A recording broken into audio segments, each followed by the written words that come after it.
Here begins the interview with the devil. I have uncovered the secret code by which I can pick up your thoughts. I have come to ask you some very plain questions. I demand that you give me direct and truthful answers. Are you ready for the interview, Mr. Devil? Yes, I am. But you must address me with more respect. During this interview, you will address me as Your Majesty. By what right do you demand such royal respect? You should know I control 98% of the people of your world. Do you not think that entitles me to rate as royalty? Have you proof of your claim? Yes, plenty of it. Of what does your proof consist? Of many things. If you want answers, you will address me as Your Majesty. Some things you will understand, some you will not. In order that you may get my viewpoint, I shall describe myself and correct the false notions people have of me and my place of abode. That is a fine idea, Your Majesty. Start by telling me where you live, then describe your physical appearance. My physical appearance? Why, my dear Mr. Earthbound, I have no physical body. I would be handicapped by such an encumbrance as those in which you earthbound creatures live. I consist of negative energy, and I live in the minds of people who fear me. I also occupy 1/2 of every atom of physical matter and every unit of mental and physical energy. Perhaps you will better understand my nature if I tell you I am the negative portion of the atom. Oh, I see what you are preparing to claim. You are laying the foundation to say that if it were not for you, there would be no world, no stars, no electrons, no atoms, no human beings, nothing. Is that correct? True. Absolutely true. Well, if you only occupy 1/2 of energy and matter, who occupies the other half? The other half is occupied by my opposition. Opposition? What do you mean? The opposition is what you earthbound call God. So you have the universe divided up with God. Is that your claim? Not my claim, but the actual fact. Before this interview is finished, you will understand why my claim is true. You will also understand why it has to be true, or there could be no world such as yours, no earthbound creatures such as you. I am no beast with a forked tongue and a spiked tail. But you do control the minds of 98 out of every 100 people. You said so yourself. Who causes all the misery in this 98% devil-controlled world if you do not? I have not said that I do not cause all the misery of the world. On the other hand, I boast of it. It is my business to represent the negative side of everything, including the thoughts of you earthbound people. How else could I control people? My opposition controls positive thought. I control negative thought. How do you gain control of the minds of people? Oh, that is easy. I merely move in and occupy the unused space of the human brain. I sow the seeds of negative thought in the minds of people so I can occupy and control the space. You must have many tricks and devices by which you gain and hold control of the human mind. To be sure, I employ tricks and devices to control human thought. My devices are clever ones, too. Go ahead and describe your clever tricks, Your Majesty. One of my cleverest devices for mind control is fear. I plant the seed of fear in the minds of people, and as these seeds germinate and grow, through use, I control the space they occupy. The 6 most effective fears are the fear of poverty, criticism, ill health, loss of love, old age, and death. Which of these 6 fears serves you most often, Your Majesty? The first and the last, poverty and death. At one time or another during life, I tighten my grip on all people through one or both of these. I plant these fears in the minds of people so deftly that they believe them to be their own creation. I accomplish this end by making people believe I am standing just beyond the entrance gate of the next life, waiting to claim them after death for eternal punishment. Of course, I cannot punish anyone, except in that person's own mind, through some form of fear. But fear of the thing which does not exist is just as useful to me as fear of that which does exist. All forms of fear extend the space I occupy in the human mind. Your Majesty, will you explain how you gained this control over human beings? The story is too long to be told in a few words. It began over 1,000,000 years ago when the first man began to think. Up to that time I had control over all mankind, but enemies of mine discovered the power of positive thought, placed it in the minds of men, and then began a battle on my part to remain in control. So far I have done quite well by myself, having lost only 2% of the people to the opposition.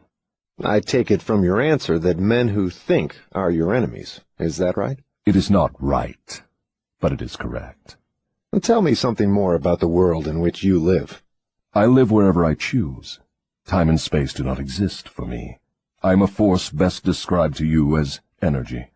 My favorite physical dwelling place, as I have told you, is in the minds of the earthbound. I control a part of the brain space of every human being.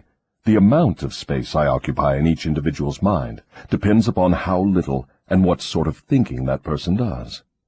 As I have told you, I cannot entirely control any person who thinks. You speak of your opposition. Just what do you mean by that? My opponent controls all the positive forces of the world, such as love, faith, hope, and optimism. My opponent also controls the positive factors of all natural law throughout the universe, the forces which keep the earth and the planets and all the stars balanced in their courses. But these forces are meek in comparison with those which operate in the human mind under my control. You see, I do not seek to control stars and planets. I prefer the control of human minds. Where did you acquire your power, and by what means do you add to it? I add to my power by appropriating the mind power of the earthbound as they come through the gate at the time of death. 98 out of every 100 who come back to my plane from the earth plane are taken over by me, and their mind power is added to my being. I get all who come over with any form of fear. You see, I am constantly at work, preparing the minds of people before death, so I can appropriate them when they come back to my plane. Will you tell me how you go about your job of preparing human minds so you can control them? I have countless ways of gaining control of human minds while they are still on the earth plane. My greatest weapon is poverty. I deliberately discourage people from accumulating material wealth, because poverty discourages men from thinking and makes them easy prey for me. My next best friend is ill health. An unhealthy body discourages thinking. Then I have countless thousands of workers on earth who aid me in gaining control of human minds. I have these agents placed in every calling. They represent every race and creed, every religion. Who are your greatest enemies on earth, Your Majesty? All who inspire people to think and act on their own initiative are my enemies. Such men as Socrates, Confucius, Voltaire, Emerson, Thomas Paine, and Abraham Lincoln. And you are not doing me any good either. Is it true that you use men who have great wealth? As I have already told you, poverty is always my friend because it discourages independence of thought and encourages fear in the minds of men. Some wealthy men serve my cause, while others do me great damage, depending on how the wealth is used. The great Rockefeller fortune, for example, is one of my worst enemies. That is interesting, Your Majesty. Will you tell me why you fear the Rockefeller fortune more than others? The Rockefeller money is being used to isolate and conquer diseases of the physical body in all parts of the world. Disease has always been one of my most effective weapons. The fear of ill health is second only to the fear of poverty. The Rockefeller money is uncovering new secrets of nature in 100 different directions, all of which are designed to help men take and keep possession of their own minds. It is encouraging new and better methods of feeding, clothing, and housing people. It is wiping out the slums in the large cities, the places where my favorite allies are found. It is financing campaigns for better government and helping to wipe out dishonesty in politics. It is helping to set higher standards in business practice and encouraging businessmen to conduct business by the golden rule, and that is not doing my cause any good. What about these boys and girls who are said to be on the road to hell? Are you in control of them? Well, I can answer that question only with yes and no. I have corrupted the minds of the young by teaching them to drink and smoke, but they have me baffled through their tendency to think for themselves. You say you have corrupted the minds of the young people with liquor and cigarettes. I can understand how liquor might destroy the power of independent thought, but do not see what cigarettes have to do with helping your cause. You may not know it, but cigarettes break down the power of persistence. They destroy the power of endurance. They destroy the ability to concentrate. They deaden and undermine the imaginative faculty, and help in other ways to keep people from using their minds most effectively. Do you know I have millions of people, young and old of both sexes, who smoke 2 packages of cigarettes a day? That means I have millions of people who are gradually destroying their power of resistance. One day I shall add to their habit of cigarette smoking other thought-destroying habits, until I shall have gained control of their minds. Habits come in pairs, triplets, and quadruplets. Any habit which weakens one's willpower invites a flock of its relatives to move in and take possession of the mind. The cigarette habit not only lowers the power of resistance and discourages persistence, but it invites looseness in other human relationships. I never thought that cigarettes were a tool of destruction, Your Majesty, but your explanation throws a different light on the subject. How many converts to the habit do you now claim? I am proud of my record. Millions are now victims, and the number is increasing daily. Soon I shall have most of the world indulging in the habit. In thousands of families I now have followers of the habit, including every member of the family. Very young boys and girls are beginning to take up the habit. They are learning how to smoke by observing their parents and older brothers and sisters. Which do you consider to be your greater tool for gaining control of human minds, cigarettes or liquor? Without hesitation, I would say cigarettes. Once I get a young person to join my 2-package-a-day club, I have no trouble in inducing that person to take on the habit of liquor, overindulgence of sex, and all other related habits which destroy independence of thought and action. Your Majesty, when I began this interview, I had you all wrong. I thought you were a fraud and a fake, but I see now that you are quite real and very powerful. Your apology is accepted, but you need not have bothered. Millions of people have questioned my power, and I got most of them at the gate as they came over. I ask no person to believe in me. I prefer that people fear me. I am no beggar. I take what I want by cleverness and force. Begging people to believe is the business of my opposition, not mine. Your Majesty will please pardon my rudeness, but I would not be able to look myself in the face again if I did not tell you, here and now, that you are the damnedest fiend ever to be turned loose on innocent people. I always had the wrong conception of you. I thought you were kind enough to let people alone while they were living, that you merely tortured their souls after death. Now I learn from your own brazen confession that you destroy their right to freedom of thought and cause them to go through a living hell on earth. What do you have to say to that? I get what I want by exercising self-control. It is not so good for my own business, but I suggest you emulate me instead of criticizing me. You call yourself a thinker, and you are. Otherwise you would never have forced this interview on me. But you will never be the sort of thinker that frightens me unless you gain and exercise greater control over your own emotions. Let us get away from personalities. I came here to learn more about you, not to discuss myself. Please go ahead and tell me of the many tricks you have devised for gaining control of the human mind. What is your most powerful weapon just now? That is a difficult question to answer. I have so many devices for entering human minds and controlling them that it is difficult to say which are the most powerful. Right at the moment I am trying to bring about another world war. My friends here in Washington are helping me to involve America in the war. If I can start the world to killing on a wholesale basis, I shall be able to put into operation my favorite device for mind control. It is what you call mass fear. I used this device to bring about the other world war in 1914. I used it to bring about the economic depression in 1929. And if my opposition had not double-crossed me, I would now be in possession of every man, woman, and child in the world.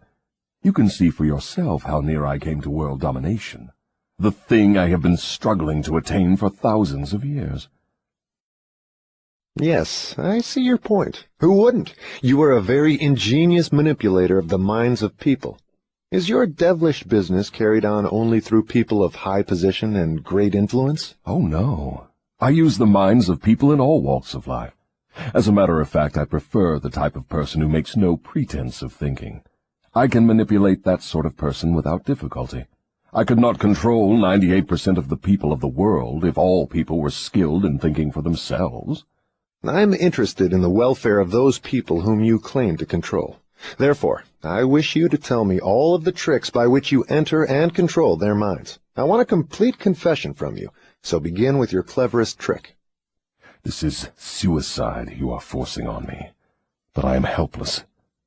So settle down, and I will place in your hands the weapon by which millions of your fellow earthbound will defend themselves against me. Tell me first about your most clever trick, the one you use to ensnare the greatest number of people. If you force me to give away this secret, it will mean my loss of millions of people now living, and still greater numbers of millions as yet unborn. I beg of you, permit me to pass this one question unanswered. So His Majesty the Devil fears a mere humble earthbound creature? Is that right? It is not right, but it is true. You have no right to rob me of my most necessary tool of trade. For millions of years I have dominated earthbound creatures through fear and ignorance. Now you come along and would destroy my use of these weapons by forcing me to tell how I use them. Do you not realize that you will break my grip on every person who heeds this confession you are forcing from me? Have you no mercy? Have you no sense of humor? Have you no sportsmanship?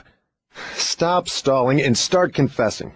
Who are you to ask mercy of one whom you would destroy if you could? Who are you to talk of sportsmanship and a sense of humor? You, who by your own confession have set up a living hell on earth, where you punish innocent people through their fears and ignorance. As for minding my own business, that is just what I'm doing when I force you to tell how you control people through their own minds. My business, if it can be called a business, is helping to unlock the doors of the self-made prisons in which men and women are confined because of the fears you have planted in their minds. My greatest weapon over human beings consists of two secret principles by which I gain control of their minds. I will speak first of the principle of habit, through which I silently enter the minds of people. By operating through this principle, I establish, I wish I could avoid using this word, the habit of drifting. When a person begins to drift on any subject, he is headed straight toward the gates of what you earthbound call hell. Describe all the ways in which you induce people to drift. Define the word and tell us exactly what you mean by it. I can best define the word drift by saying that people who think for themselves never drift, while those who do little or no thinking for themselves are drifters. A drifter is one who permits himself to be influenced and controlled by circumstances outside of his own mind. He would rather let me occupy his mind and do his thinking than go to the trouble of thinking for himself. A drifter is one who accepts whatever life throws in his way without making a protest or putting up a fight. He doesn't know what he wants from life and spends all of his time getting just that.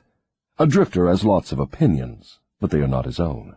Most of them are supplied by me. A drifter is one who is too lazy mentally to use his own brain. That is the reason I can take control of people's thinking and plant my own ideas in their minds. I think I understand what a drifter is. Tell me the exact habits of people by which you induce them to drift through life. Start by telling me when and how you first gained control of a person's mind.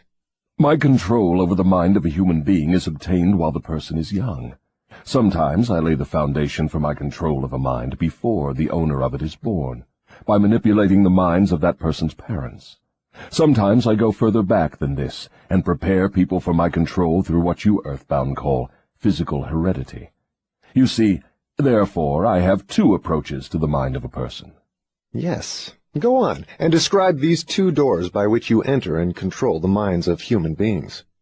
As I have stated, I help to bring people into your world with weak brains by giving to them before birth as many as possible of the weaknesses of their ancestors. You call this principle physical heredity. After people are born, I make use of what you earthbound call environment as a means of controlling them.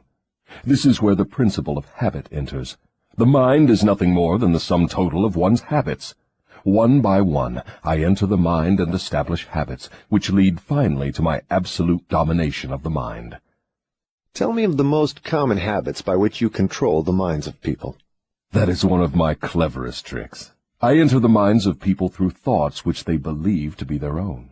Those most useful to me are fear, superstition, avarice, greed, lust, revenge, anger, vanity, and plain laziness. Through one or more of these I can enter any mind, at any age. But I get my best results when I take charge of a mind while it is young, before its owner has learned how to close any of these 9 doors. Then I can set up habits which keep the doors ajar forever. I'm catching on to your methods. Now, let us go back to the habit of drifting. Tell us all about that habit, since you say it is your cleverest trick in controlling the minds of people. As I said before, I start people drifting during their youth. I induce them to drift through school without knowing what occupation they wish to follow in life. Here I catch the majority of people. Habits are related. Drift in one direction, and soon you will be drifting in all directions. I also use environmental habits to give me a definite grip on my victims. I see. You make it your business to train children in the habit of drifting by inducing them to go through school without aim or purpose. Now, tell me of some of your other tricks with which you cause people to become drifters. Well, my second best trick in developing the habit of drifting is one that I put into operation with the aid of parents and public school teachers and religious instructors. I warn you not to force me to mention this trick. Do not disclose this trick. If you do so, you will be hated by my co-workers who help me use this trick. If you publish this confession in book form, your book will be barred from the public schools. It will be blacklisted by most of the religious leaders. It will be hidden from children by many parents. The newspapers will not dare to give reviews of your book. Millions of people will hate you for writing the book. In fact, no one will like you or your book except those who think, and you know how very few there are of this sort. My advice to you is to let me skip the description of my second best trick. So, for my own good, you wish to withhold the description of your second best trick. No one will like my book except those who think, eh? Very well, go ahead and answer. You'll regret this, Mr. Earthbound, but the joke is on you. By this mistake of yours, you will divert attention from me to yourself. My co-workers, of whom there are millions, will forget about me and hate you for uncovering my methods. Never mind about me. Tell me all about this second best trick of yours with which you induce people to drift with you to hell. My second best trick is not second at all. It is first. It is first because without it I never could gain control of the minds of the youths. Parents, school teachers, religious instructors, and many other adults unknowingly serve my purpose by helping me to destroy in children the habit of thinking for themselves. They go about their work in various ways, never suspecting what they are doing to the minds of children or the real cause of the children's mistakes. I can hardly believe you, Your Majesty. I've always believed that children's best friends were those closest to them, their parents, their school teachers, and their religious instructors. Where would children go for dependable guidance if not to those who have charge of them? That is where my cleverness comes in. There is the exact explanation of how I control 98% of the people of the world. I take possession of people during their youth, before they come into possession of their own minds, by using those who are in charge of them. I especially need the help of those who give children their religious instruction, because it is here that I break down independent thought and start people on the habit of drifting, by confusing their minds with unprovable ideas concerning a world of which they know nothing. It is here also that I plant in the minds of children the greatest of all fears, the fear of hell. I understand that it is easy for you to frighten children with threats of hell, but how do you continue to make them fear you and your hell after they grow up and learn to think for themselves? Children grow up, but they do not always learn to think for themselves.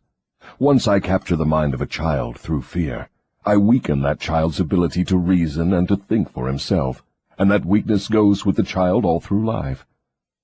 Is that not taking unfair advantage of a human being by contaminating his mind before he comes into full possession of it?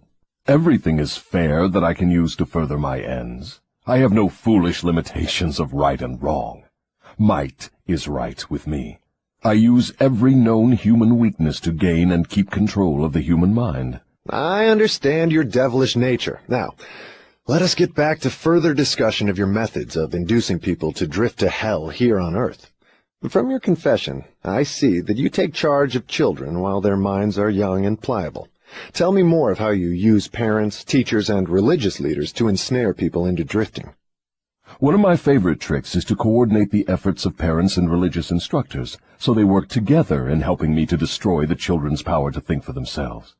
I use many religious instructors to undermine the courage and power of independent thought of children by teaching them to fear me.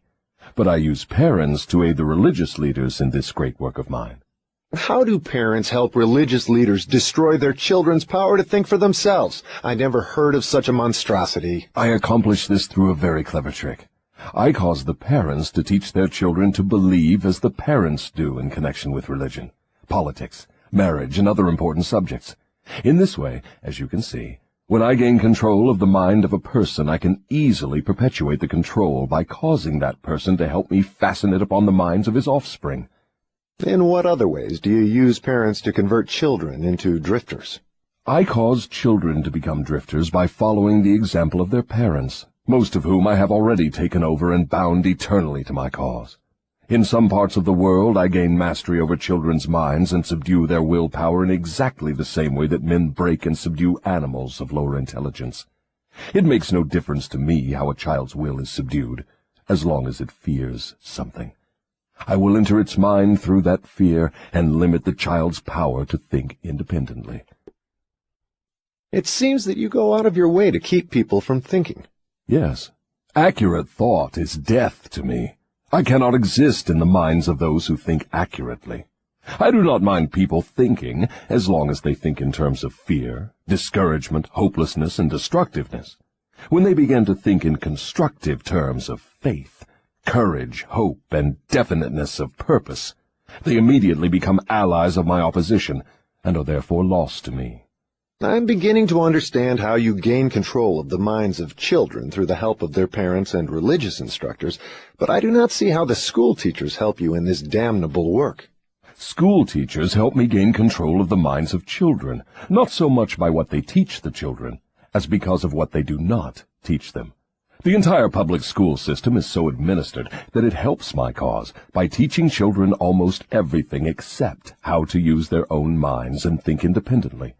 I live in fear that someday some courageous person will reverse the present system of school teaching and deal my cause a death blow by allowing the students to become the instructors, using those who now serve as teachers only as guides to help the children establish ways and means of developing their own minds from within.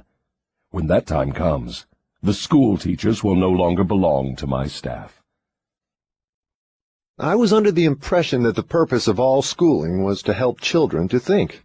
That may be the purpose of schooling, but the system in most of the schools of the world does not carry out the purpose. School children are taught not to develop and use their own minds, but to adopt and use the thoughts of others. This sort of schooling destroys the capacity for independent thought, except in a few rare cases where the children rely so definitely upon their own willpower that they refuse to allow others to do their thinking. Accurate thought is the business of my opposition, not mine. What relationship, if any, has your opposition with the homes, the churches, and the schools? Your reply to this question should be interesting. Here is where I make use of some more of my clever tricks. I cause it to appear that everything done by the parents, the school teachers, and the religious instructors is being done by my opposition. This diverts attention from me, while I manipulate the minds of the young. When religious instructors try to teach children the virtues of my opposition, they generally do so by frightening them with my name. That is all I ask of them. I kindle the flame of fear into proportions which destroy the child's power to think accurately. In the public schools, the teachers further my cause by keeping the children so busy cramming non-essential information into their minds, they have no opportunity to think accurately or to analyze correctly the things their instructors teach them. Do you claim for your cause all those who are bound by the habit of drifting? No. Drifting is only one of my tricks through which I take over the power of independent thought. Before a drifter becomes my permanent property, I must lead him on and ensnare him with another trick. I will tell you about this other trick after I finish describing my methods of converting people into drifters. Do you mean you have a method by which you can cause people to drift so far away from self-determination that they can never save themselves? Yes, a definite method, and it is so effective it never fails. Do I understand you to claim your method is so powerful your opposition cannot reclaim those whom you have permanently ensnared through drifting? I claim just that. Do you think I would control so many people if my opposition could prevent me? Nothing can stop me from controlling people except people themselves. Nothing can stop me except the power of accurate thought, People who think accurately do not drift on any subject. They recognize the power of their own minds. Moreover, they take over that power and yield it to no person or influence. Go ahead and tell me more of the methods by which you cause people to drift to hell with you. I cause people to drift on every subject through which I can control independent thought and action. Take the subject of health, for example. I cause most people to eat too much food, and the wrong sort of food. This leads to indigestion and destroys the power of accurate thought. If the public schools and the churches taught children more about proper eating, they would do my cause irreparable damage. Marriage. I cause men and women to drift into marriage without plan or purpose designed to convert the relationship into harmony. Here is one of my most effective methods of converting people into the habit of drifting. I cause married people to bicker and nag one another over money matters. I cause them to quarrel over the bringing up of their children. I engage them in unpleasant controversies over their intimate relationships and in disagreements over friends and social activities. I keep them so busy finding fault with one another that they never have time to do anything else long enough to break the habit of drifting. Occupation. I teach people to become drifters by causing them to drift out of school into the first job they can find, with no definite aim or purpose except to make a living. Through this trick, I keep millions of people in fear of poverty all their lives. Through this fear, I lead them slowly but surely onward until they reach the point beyond which no individual ever has broken the drifting habit. Savings. I cause people to spend freely and to save sparingly, or not at all, until I take complete control of them through their fear of poverty. Environment. I cause people to drift into inharmonious and unpleasant environments in the home, in their places of occupation, in their relationship with relatives and acquaintances, and to remain there until I claim them through the habit of drifting. Dominating thoughts. I cause people to drift into the habit of thinking negative thoughts. This leads to negative acts, and involves people in controversies and fills their minds with fears, thus paving the way for me to enter and control their minds. When I move in, I do so by appealing to people through negative thoughts, which they believe to be their own. I plant the seeds of negative thought in the minds of people through the pulpit, the newspapers, the moving pictures, the radio, and all other popular methods of appeal to the mind. I cause people to allow me to do their thinking for them, because they are too lazy and too indifferent to think for themselves. I conclude from what you say that drifting and procrastination are the same. Is that true? Yes, that is correct. Any habit which causes one to procrastinate, to put off reaching a definite decision, leads to the habit of drifting. Is man the only creature who drifts? Yes. All other creatures move in response to definite laws of nature. Man alone defies nature's laws and drifts when he wills. Everything outside the minds of men is controlled by my opposition, by laws so definite that drifting is impossible. I control the minds of men solely because of their habit of drifting, which is only another way of saying that I control the minds of men only because they neglect or refuse to control and use their own minds. This is getting to be pretty deep stuff for a mere human being. Let us get back to the discussion of something less abstract. Please tell me how this drifting habit affects people in the everyday walks of life, and tell me in terms the average person can understand. I would prefer to keep this interview up among the stars. No doubt you would. That would save you from being exposed. But let us come back to Earth. Tell me now what drifting is doing to us as a nation here in the United States. Frankly, I may as well tell you that I hate the United States as only the devil can hate. That is interesting. What is the cause of this hatred? The cause was born on July 4, 1776, when 56 men signed a document which destroyed my chances of controlling the nation. You know that document as the Declaration of Independence. Had it not been for the influence of that damnable document, I would now have a dictator running the country, and I would stop this right to free speech and independent thought that is threatening my rule on earth. Am I to understand from what you say that nations controlled by self-appointed dictators belong in your camp? There are no self-appointed dictators. I appoint them all. Moreover, I manipulate them and direct them in their work. Nations run by my dictators know what they want and take it by force. Look what I have done through Mussolini in Italy. Look what I am doing through Hitler in Germany. Look what I am doing through Stalin in Russia. My dictators run those nations for me because the people have been subdued through the habit of drifting. My dictators do no drifting. That is why they rule for me the millions of people under their control. What would happen if Mussolini, Stalin, and Hitler turned traitors and disavowed you and your rule? That will not happen because I have them too well bribed. I am paying each of them with the sop of his own vanity, by making him believe he is acting on his own account. That is another trick of mine. Let us come back to the United States and learn something of what you are doing to convert people into the habit of drifting. Right now I am paving the way for a dictatorship by sowing the seeds of fear and uncertainty in the minds of the people.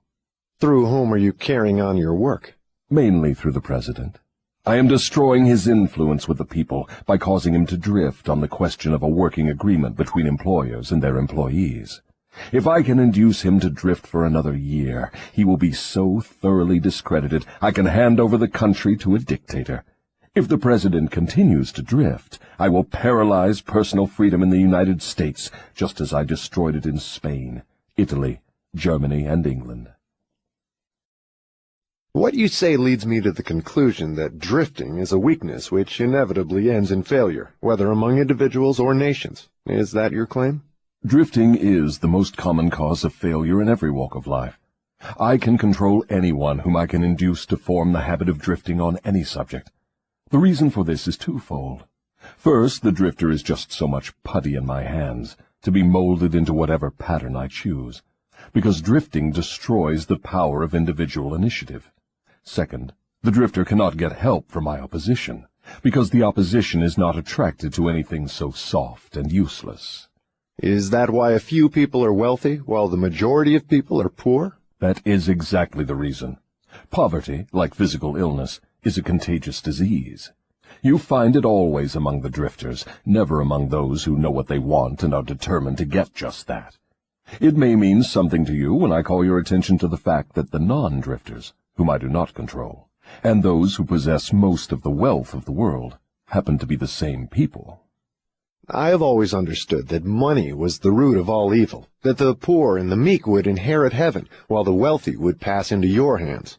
What have you to say of that claim? Men who know how to get the material things of life generally know how to keep out of the hands of the devil as well. The ability to acquire things is contagious. Drifters acquire nothing except that which no one else wants. If more people had definite aims and stronger desires for material and spiritual riches, I would have fewer victims. I assume, from what you say, that you do not claim fellowship with the industrial leaders. Evidently, they are not friends of yours? Friends of mine. I'll tell you what sort of friends of mine they are. They have belted the entire country with good roads, thus bringing into close communion the people of both city and country. They have converted ores into steel, with which they have built the skeletons of great skyscrapers.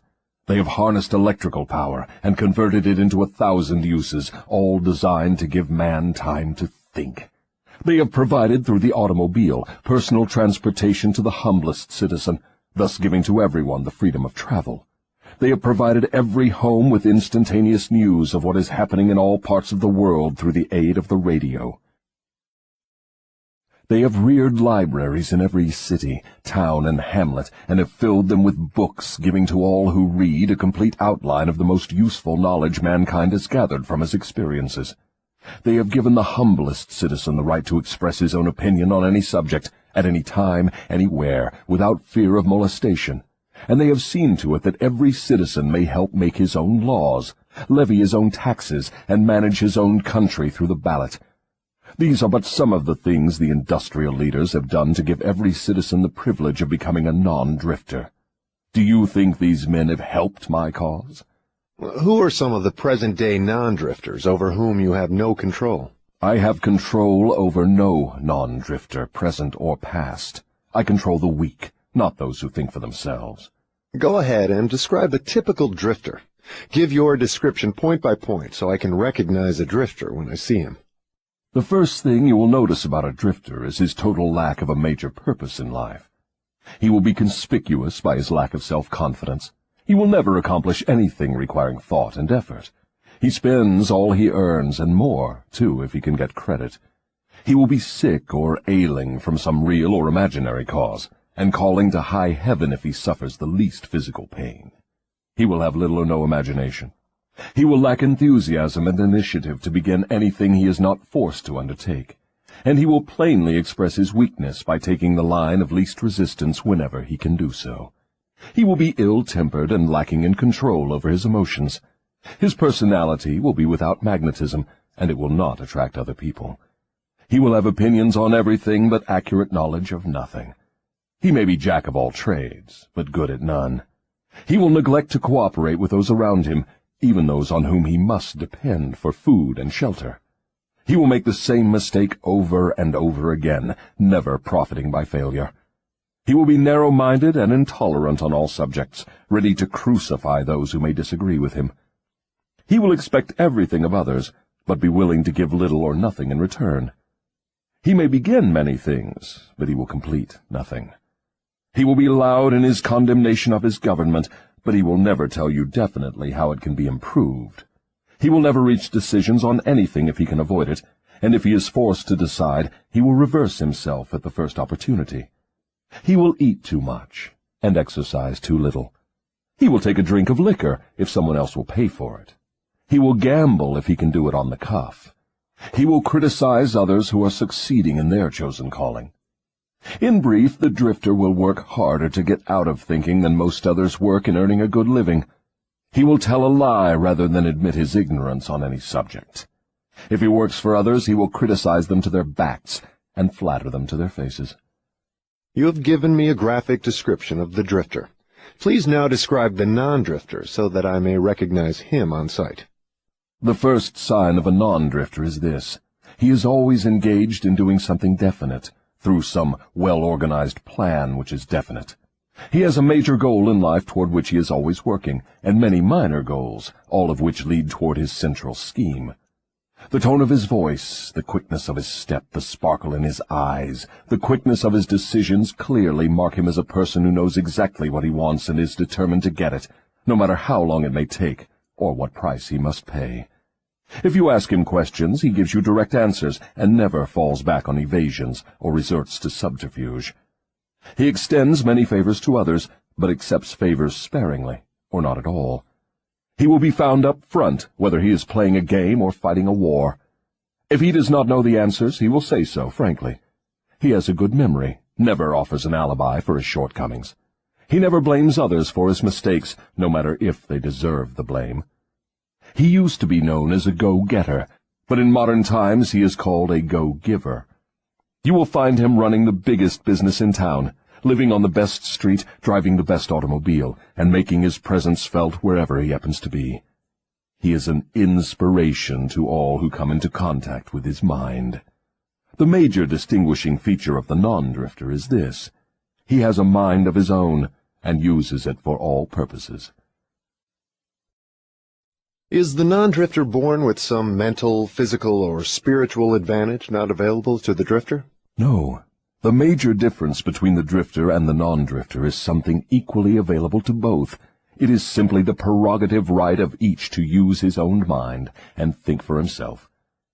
What brief message would you send to the typical drifter if you wished to cure him of this evil habit? I would admonish him to wake up and give. Give what? Some form of service useful to as many people as possible. So the non-drifter is supposed to give, is he? Yes, if he expects to get, and he must give before he gets. Some people doubt that you exist. I wouldn't worry about that if I were you.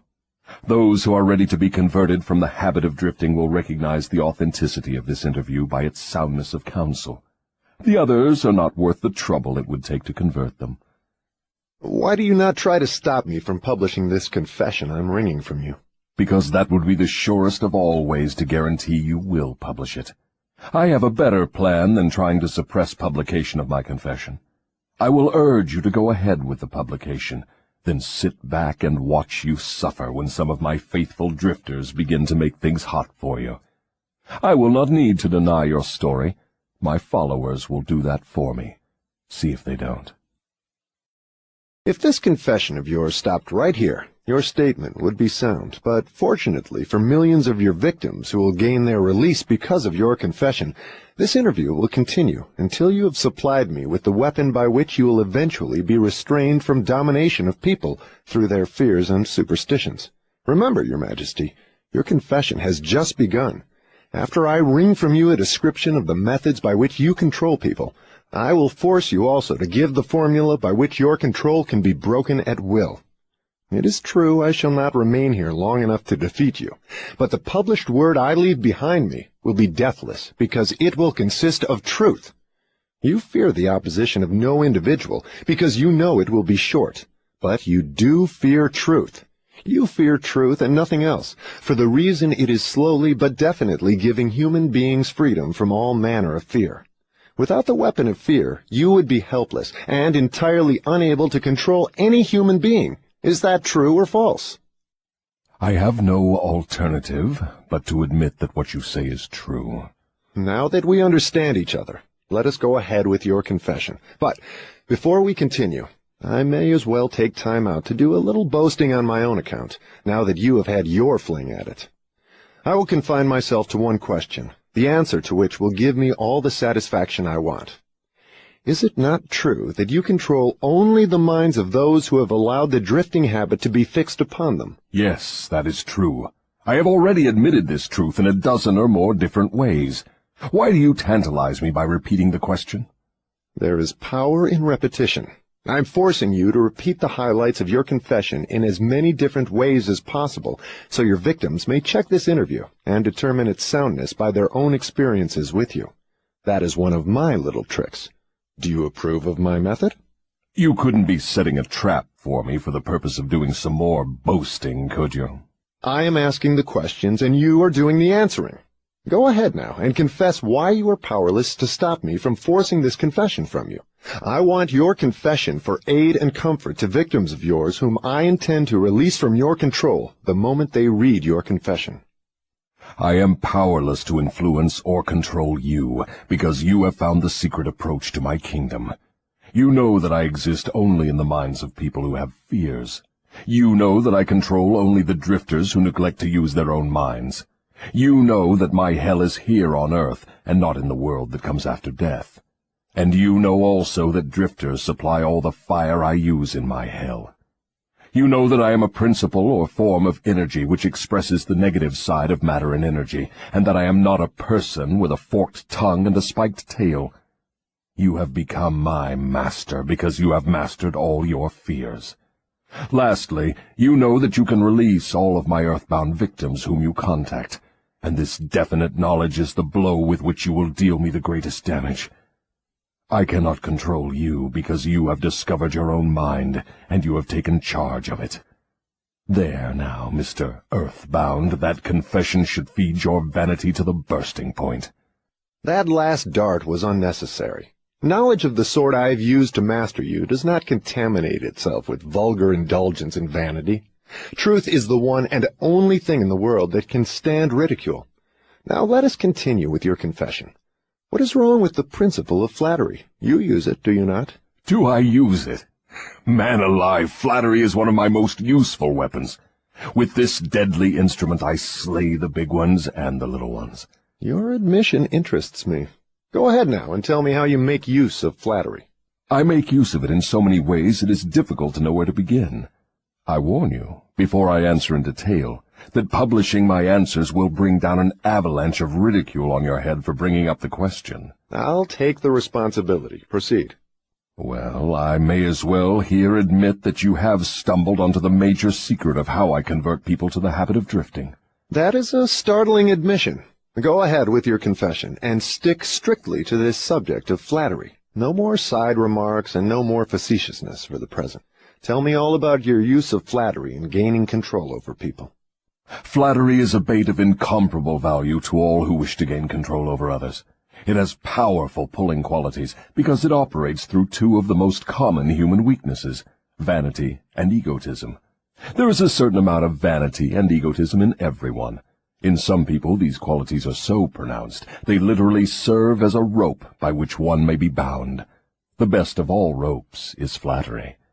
Flattery is the chief bait through which men seduce women. Sometimes, in fact, frequently, women use the same bait to gain control of men, especially men who cannot be mastered through sex appeal. I teach its use to both men and women. Flattery is the chief bait with which my agents weave their way into the confidence of people from whom they procure information needed to carry on warfare. Wherever anyone stops to feed his vanity on flattery, I move in and begin to build another drifter. Non-drifters are not easily flattered. I inspire people to use flattery in every human relationship where its use is possible, because those who are influenced by it become easy victims of the drifting habit. Can you control anyone who is amenable to flattery? Very easily. As I have already told you, flattery is of major importance in alluring people into the habit of drifting. At what age are people most susceptible to flattery? Age has nothing to do with one's susceptibility to flattery. People respond to it in one way or another from the time they become conscious of their own existence until they die. Through what motive can women be most easily flattered? Their vanity. Tell a woman she is pretty or that she wears clothes well. What motive is most effective in harpooning men? Egotism, with a capital E. Tell a man he has a strong Herculean body or that he is a great business tycoon, and he will purr like a cat and smile like an opossum. After that, you know what happens. Are all men like that? Oh, no. 2 out of every 100 have their egotism so thoroughly under control that even an expert flatterer couldn't get under their skins with a double-edged butcher knife. How does a cunning woman apply her art of flattery in attracting men? Great heavens, man, do I have to draw a picture of her method for you? Have you no imagination? Oh, yes, I have imagination enough, Your Majesty. But I'm thinking of the poor dupes of the world who need to understand the exact technique with which they may be flattered into the habit of drifting. Go on and tell us how a woman can harpoon rich and presumably smart men. This is a devilish trick to play on women, but since you demand the information, I am helpless to withhold it.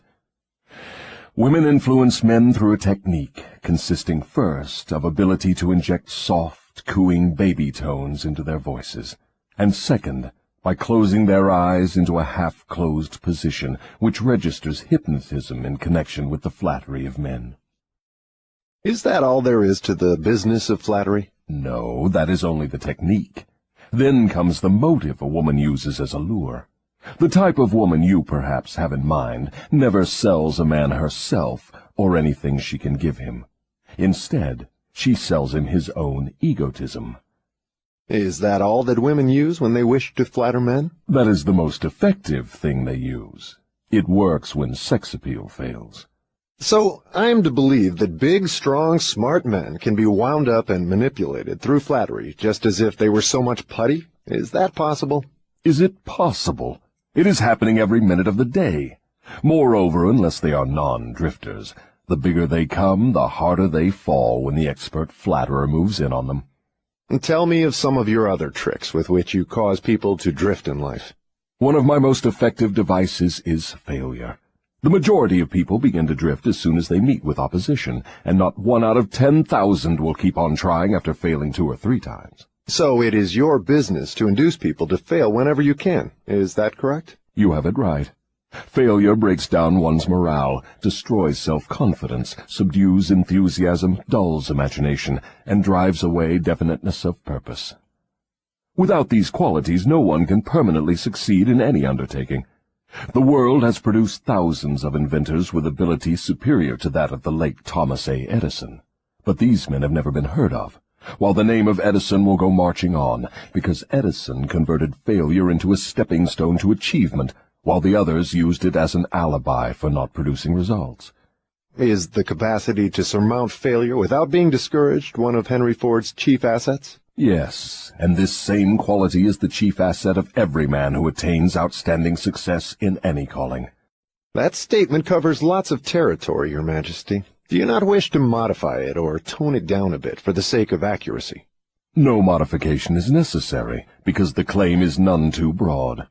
Search accurately into the lives of men and women who achieve enduring success, and you will find without exception that their success has been in exact proportion to the extent that they surmounted failure. The life of every successful person loudly acclaims that which every true philosopher knows. Every failure brings with it the seed of an equivalent success.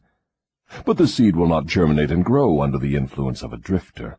It springs to life only when it is in the hands of one who recognizes that most failures are only temporary defeat, and who never, under any circumstances, accepts defeat as an excuse for drifting. If I understand you correctly, you claim there is virtue in failure. That does not seem reasonable. Why do you try to induce people to fail if there is virtue in failure? There is no inconsistency in my claims. The appearance of inconsistency is due to your lack of understanding. Failure is a virtue only when it does not lead one to quit trying and begin drifting.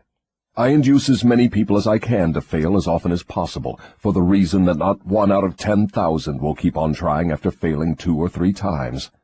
I am not concerned about the few who convert failures into stepping stones, because they belong to my opposition anyway. They are the non-drifters, and therefore they are beyond my reach. Your explanation clears up the matter. Now go ahead and tell me of some of your other tricks with which you allure people into drifting. One of my most effective tricks is known to you as propaganda.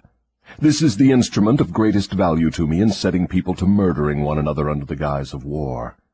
The cleverness of this trick consists mainly of the subtlety with which I use it. I mix propaganda with the news of the world. I have it taught in public and private schools. I see that it finds its way into the pulpit. I color moving pictures with it. I see that it enters every home where there is a radio. I inject it into billboard, newspaper, and radio advertising. I spread it in every place of business where people work.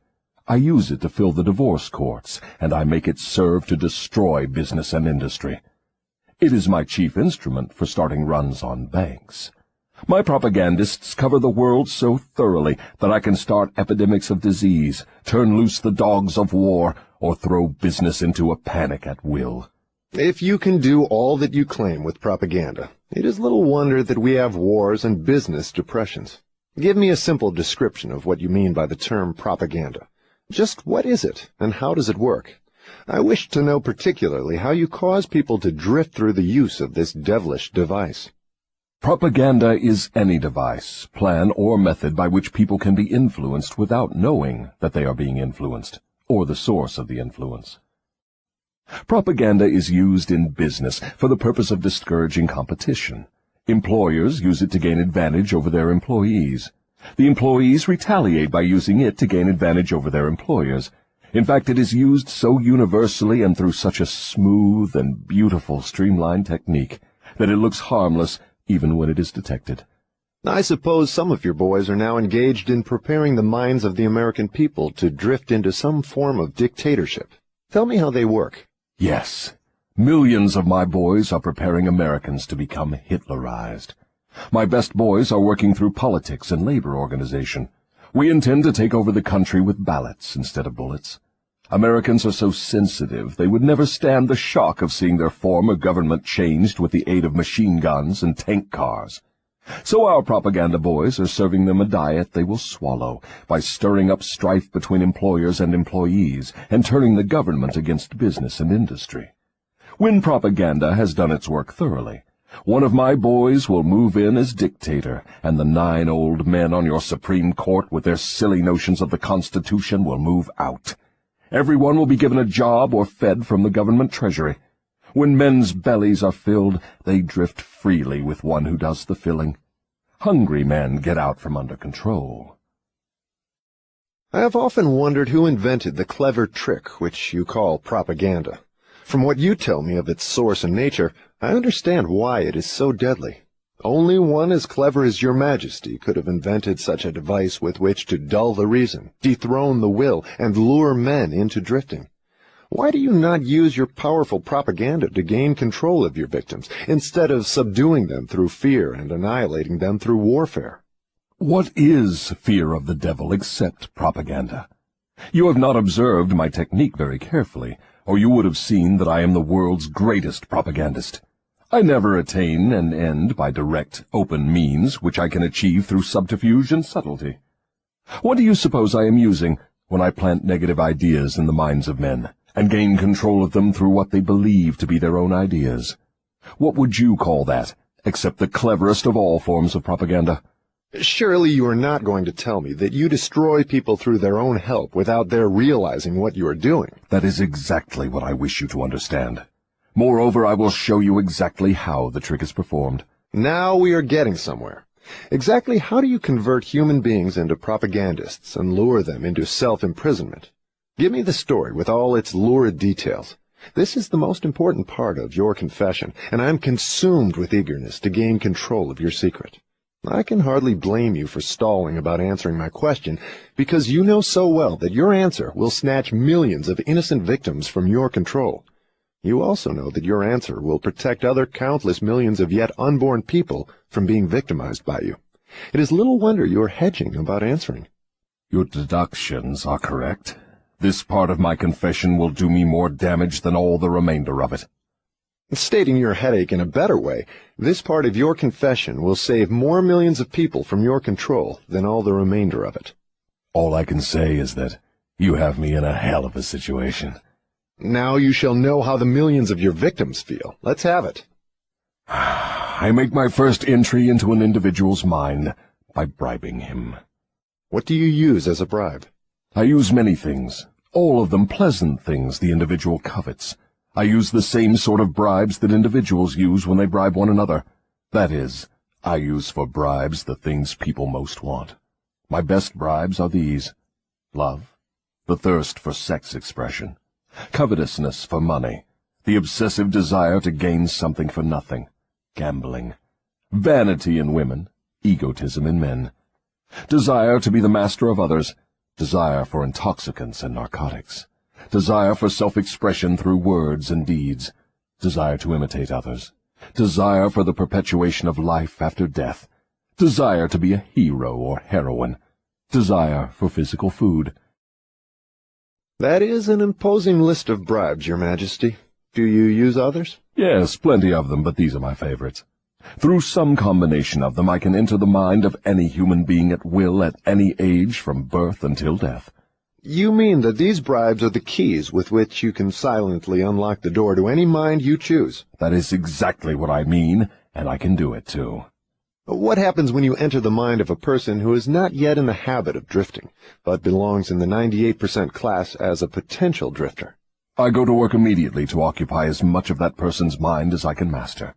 If the individual's greatest weakness is the desire for money, I begin to dangle coins before him, figuratively speaking. I intensify his desire and induce him to go after money. Then when he gets near it, I snatch it away from him. This is an old trick of mine. After the trick has been repeated a few times, the poor fellow gives in and quits. Then I take over a little more space in his mind and fill it with the fear of poverty. That is one of my best mind fillers. Yes, I admit your method is very clever, but what happens if the victim fools you and gets his hands on a lot of money? You don't fill his mind with the fear of poverty then, do you? No, I don't. I take over the space by filling it with something which serves my purpose just as well.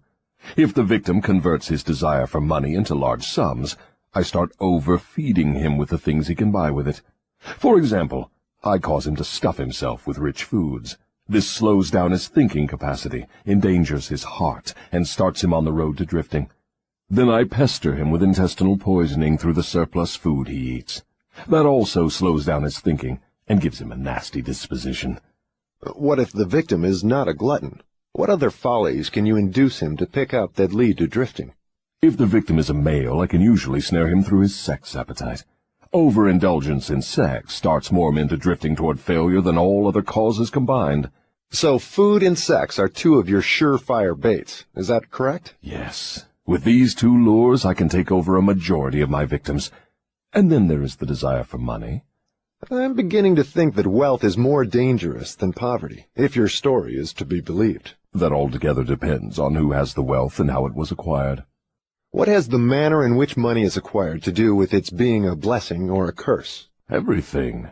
If you don't believe me, take a look at those who acquire a large amount of money quickly, without time to get wisdom along with it, and observe how they use it. Why do you suppose rich men's sons seldom equal the achievements of their fathers? I'll tell you why. It is because they have been deprived of the self-discipline which comes from being forced to work. Look into the records of moving picture stars or athletes who suddenly find themselves in possession of big money and hero worship and praise from the public. Observe how quickly I move in and take them over in many cases, mainly through sex, gambling, food, and liquor. With these, I catch and control the biggest and the best of people as soon as they get their hands on big money. What about those who acquire money slowly, by rendering some form of useful service? Are they easily snared too? Oh, I get them all right, but I generally have to change my bait. Some of them want one thing and others want something else.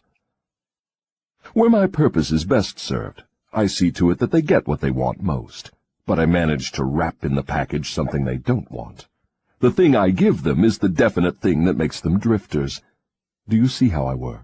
And very clever work it is. You lure people on through their natural desires, but you slip your deadly poison into the object of those desires wherever you can. Now you are catching on. You see, I play both ends against the middle, so to speak. From all you say, I infer that you cannot induce a non-drifter to help you gain control of his mind by baiting him with your bribes. Is that correct? That is exactly correct. I can, and I do, interest non-drifters in my bribes, because I use for the purpose of bribery the things all people naturally desire. But the non-drifter resembles a fish that steals the bait from your hook, but refuses to take the hook. The non-drifter takes from life whatever he wants, but he takes it on his own terms. The drifter takes whatever he can get, but he takes what he gets on my terms. Stating the matter in another way, the non-drifter borrows money from a legitimate banker if he wants it, and pays a legitimate rate of interest. The drifter goes to the pawn shop, hawks his watch, and pays a suicidal rate of interest for his loan. So I draw from your claims the conclusion that your hand is mixed up somehow in all of people's troubles and miseries, even though your presence may not be visible. My unwilling workers are often my best workers. You see, my unwilling workers are those whom I cannot control with some combination of bribes, people whom I have to master by fear or through some form of misfortune. They do not wish to serve me, but they cannot avoid it, because they are eternally bound to me by the habit of drifting. Now I am beginning to better understand your technique. You bribe your victims through their natural desires and lead them astray while you induce them to become drifters if they respond to your lure. If they refuse to respond, you plant the seed of fear in their minds, or trap them through some form of misfortune, and hog-tie them while they are down. Is that your method? That is exactly the way I work. Clever, don't you think? Which do you prefer to serve as your propagandists, the young or the old? The young, of course. They can be influenced by most bribes more easily than people of mature judgment. Moreover, they have longer to remain in my service. Your Majesty has given me a clear description of drifting. Tell me what must be done to ensure against the habit of drifting. I want a complete formula that anyone can use. Protection against drifting lies within easy reach of every human being who has a normal body and a sound mind. The self-defense can be applied through these simple methods. 1.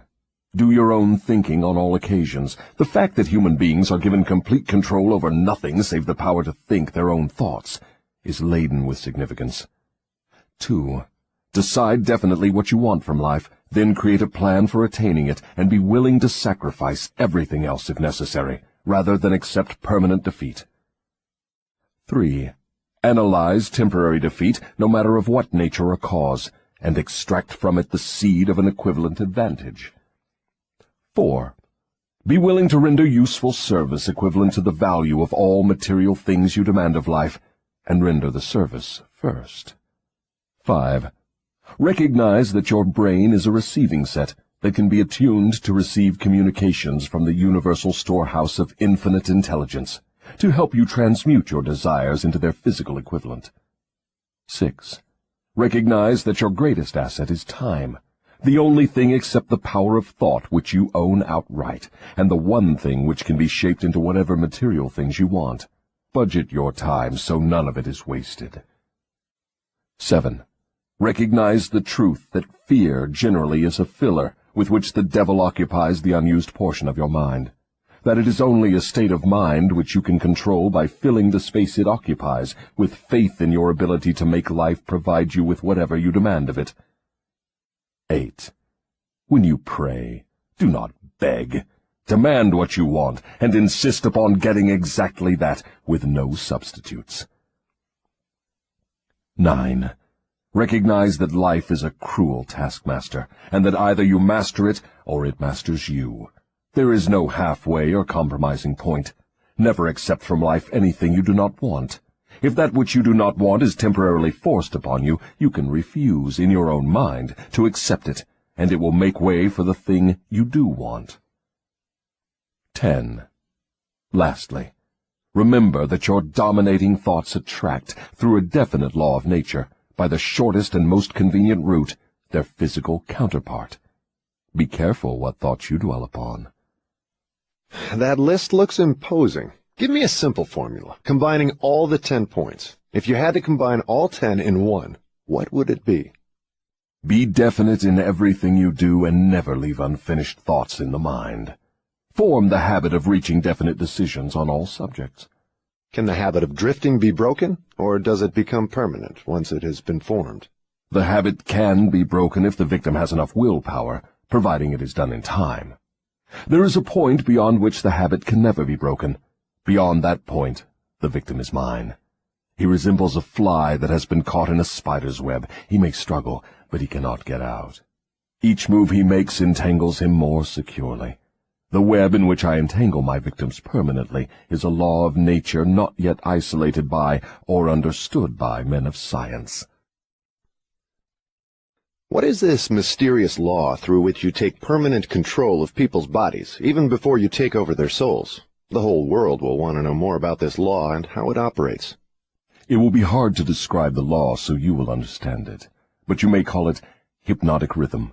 It is the same law through which people can be hypnotized. So you have the power to use the laws of nature as a web in which you bind your victims in eternal control. Is that your claim? That is not only my claim, it is the truth. I take over their minds and bodies even before they die whenever I can lure them or frighten them into hypnotic rhythm. What is hypnotic rhythm? How do you use it to gain permanent mastery over human beings? I will have to go back into time and space and give you a brief, elementary description of how nature uses hypnotic rhythm. Otherwise, you will not be able to understand my description of how I use this universal law to control human beings. Go ahead, but keep your story confined to simple illustrations which come within the range of my own experience and knowledge of natural laws. Very well. I shall do my best.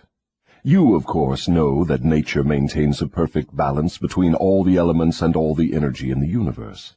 You can see that the stars and the planets move with perfect precision, each one keeping its own place in time and space. You can see that the seasons of the year come and go with perfect regularity. You can see that an oak tree grows from an acorn, and a pine grows from the seed of its ancestor. An acorn never produces a pine, and a pine seed never produces an oak. These are simple things which anyone can understand. What one cannot see is the universal law through which nature maintains perfect balance throughout the myriad of universes. You, earthbound, caught a fragmentary glimpse of this great universal law when Newton discovered that it holds your earth in its position and causes all material objects to be attracted toward the center of the earth. He called the law gravitation. But he did not go far enough in his study of the law. If he had, he would have discovered that the same law which holds your earth in position and helps nature maintain a perfect balance over the 4 dimensions, in which all matter and energy are contained, is the web in which I entangle and control the minds of human beings. Tell me more of this astounding law of hypnotic rhythm. As I have already stated, there is a universal form of energy with which nature keeps a perfect balance between all matter and energy. She makes specialized use of this universal building material by breaking it up into different wavelengths. The breaking up process is carried on through habit. You will better understand what I am trying to convey if I compare it with the method by which one learns to play music. At first, the notes are memorized in the mind. Then they are related to one another through melody and rhythm.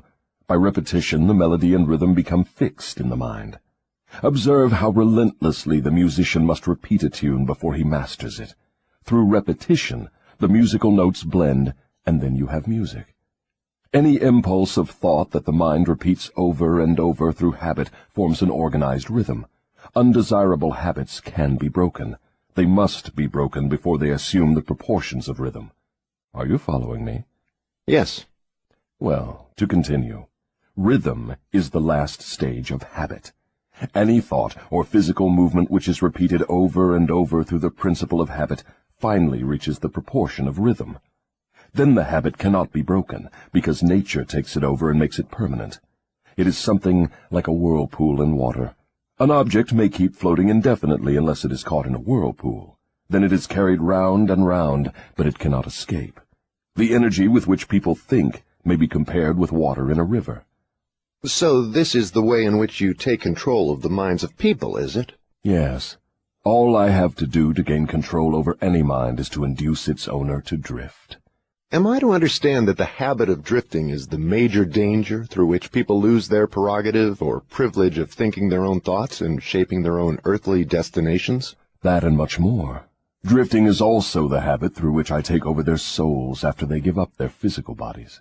Then the only way a human being can be saved from eternal annihilation is by maintaining control over his own mind while he is on this earth. Is that true? You have stated the truth perfectly. Those who control and use their minds escape my web. I get all the others as naturally as the sun sets in the west. Is that all there is to the business of being saved from eternal annihilation? Doesn't what you call your opposition have anything to do with saving people? I can see that you do think very deeply. My opposition, the power you earthbound call God, has everything to do with the salvation of people from eternal annihilation, and for that reason it is my opposition who provides every human being with the privilege of using his own mind. If you use that power by maintaining control over your own mind, you become a part of it when you give up your physical body. If you neglect to use it, then I have the privilege of taking advantage of the neglect through the law of hypnotic rhythm. How much of a person do you take over when you gain control of him? Everything that is left after he ceases to control and use his own mind. In other words, when you gain control of a person, you take over all there is of his individuality up to the time that he quits using his own mind. Is that correct? That is how I operate. What do you do with people whom you control before death? Of what good are they to you while they live? I use them, or what is left of them after I take charge, as propagandists to help me prepare the minds of others to drift. You not only fool people into destroying their power to control their own minds, but you use them to help you trap others? Yes, I let no opportunity get away from me. Let us come back to the subject of hypnotic rhythm. Tell me more of how this law works. Show me how you use individuals to help you gain control over others. I want to know something of the most effective way you use hypnotic rhythm. Oh, that is easy. The thing I like best is to fill the minds of people with fear. Once I fill one's mind with fear, I have little trouble causing him to drift until I have entangled him in the web of hypnotic rhythm. What human fear best serves your purpose? The fear of death. Why is the fear of death your favorite weapon? Because no one knows, and by the very nature of the laws of the universe, no one can prove definitely what happens after death. This uncertainty frightens people out of their wits. People who give over their minds to fear, any sort of fear, neglect to use their minds and begin to drift. Eventually they drift into the whirlpool of hypnotic rhythm, from which they may never escape. Then you do not mind what religious leaders think or say of you when they speak of death? Not as long as they say something. If the churches should stop talking about me, my cause would receive a severe setback. Every attack made against me fixes the fear of me in the minds of all who are influenced by it. You see, opposition is the thing that keeps some people from drifting, providing they do not yield to it. Since you claim the churches help instead of hindering your cause, tell me what would give you cause to worry. My only worry is that someday a real thinker may appear on earth. What would happen if a thinker did appear? You ask me what would happen. I'll tell you what would happen. People would learn the greatest of all truths, that the time they spend in fearing something would, if reversed, give them all they want in the material world and save them from me after death. Isn't that worth thinking about? What is keeping such a thinker from appearing in the world? Fear of criticism. It may interest you to know that the fear of criticism is the only effective weapon I have with which to whip you. If you were not afraid to publish this confession after you wring it from me, I would lose my earthly kingdom. And if I did surprise you and publish it, how long would it be until you lost your kingdom? Just long enough for one generation of children to grow into understanding. You cannot take the adults from me. I have them too securely sewed up. But if you published this confession, it would be sufficient to keep me from gaining control of the yet unborn and those who have not yet reached the age of reason. You wouldn't dare publish what I have told you about the religious leaders. They would crucify you. I thought the savage practice of crucifixion went out of style 2,000 years ago. I don't mean crucifixion on a cross. I mean social and financial crucifixion. Your income would be shut off. You would become a social outcast. Religious leaders and their followers alike would treat you with scorn. Suppose I should choose to throw in my lot with the select few who make a pretense of using their own minds rather than fear the masses who do not, the masses of whom you claim 98%. If you have courage enough to do this, you will crimp my style. Why do you lay claim to no scientist? Don't you like scientists? Oh, yes. I like all people well enough, but true scientists are out of my reach. Why? Because they think for themselves and spend their time studying natural laws. They deal with cause and effect. They deal with facts wherever they find them. But do not make the mistake of believing scientists have no religion. They have a very definite religion. What is their religion? The religion of truth. The religion of natural law. If the world ever produces an accurate thinker with ability to fathom the deeply buried secret of life and death, you can be sure that science will be responsible for the catastrophe. Catastrophe to whom? To me, of course. Let's get back to the subject of hypnotic rhythm.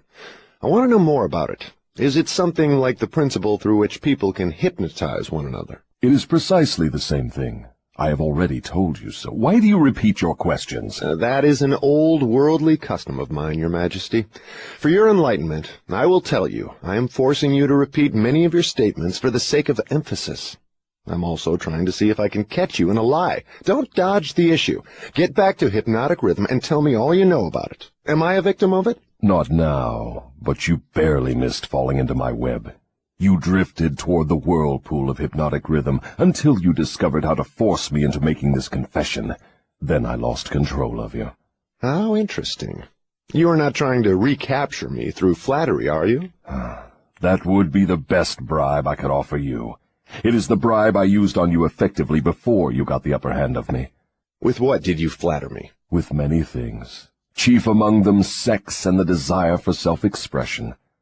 What effect did your bribes have on me? They caused you to neglect your major purpose in life and started you to drifting. Was that all you did to me through your bribes? That was plenty.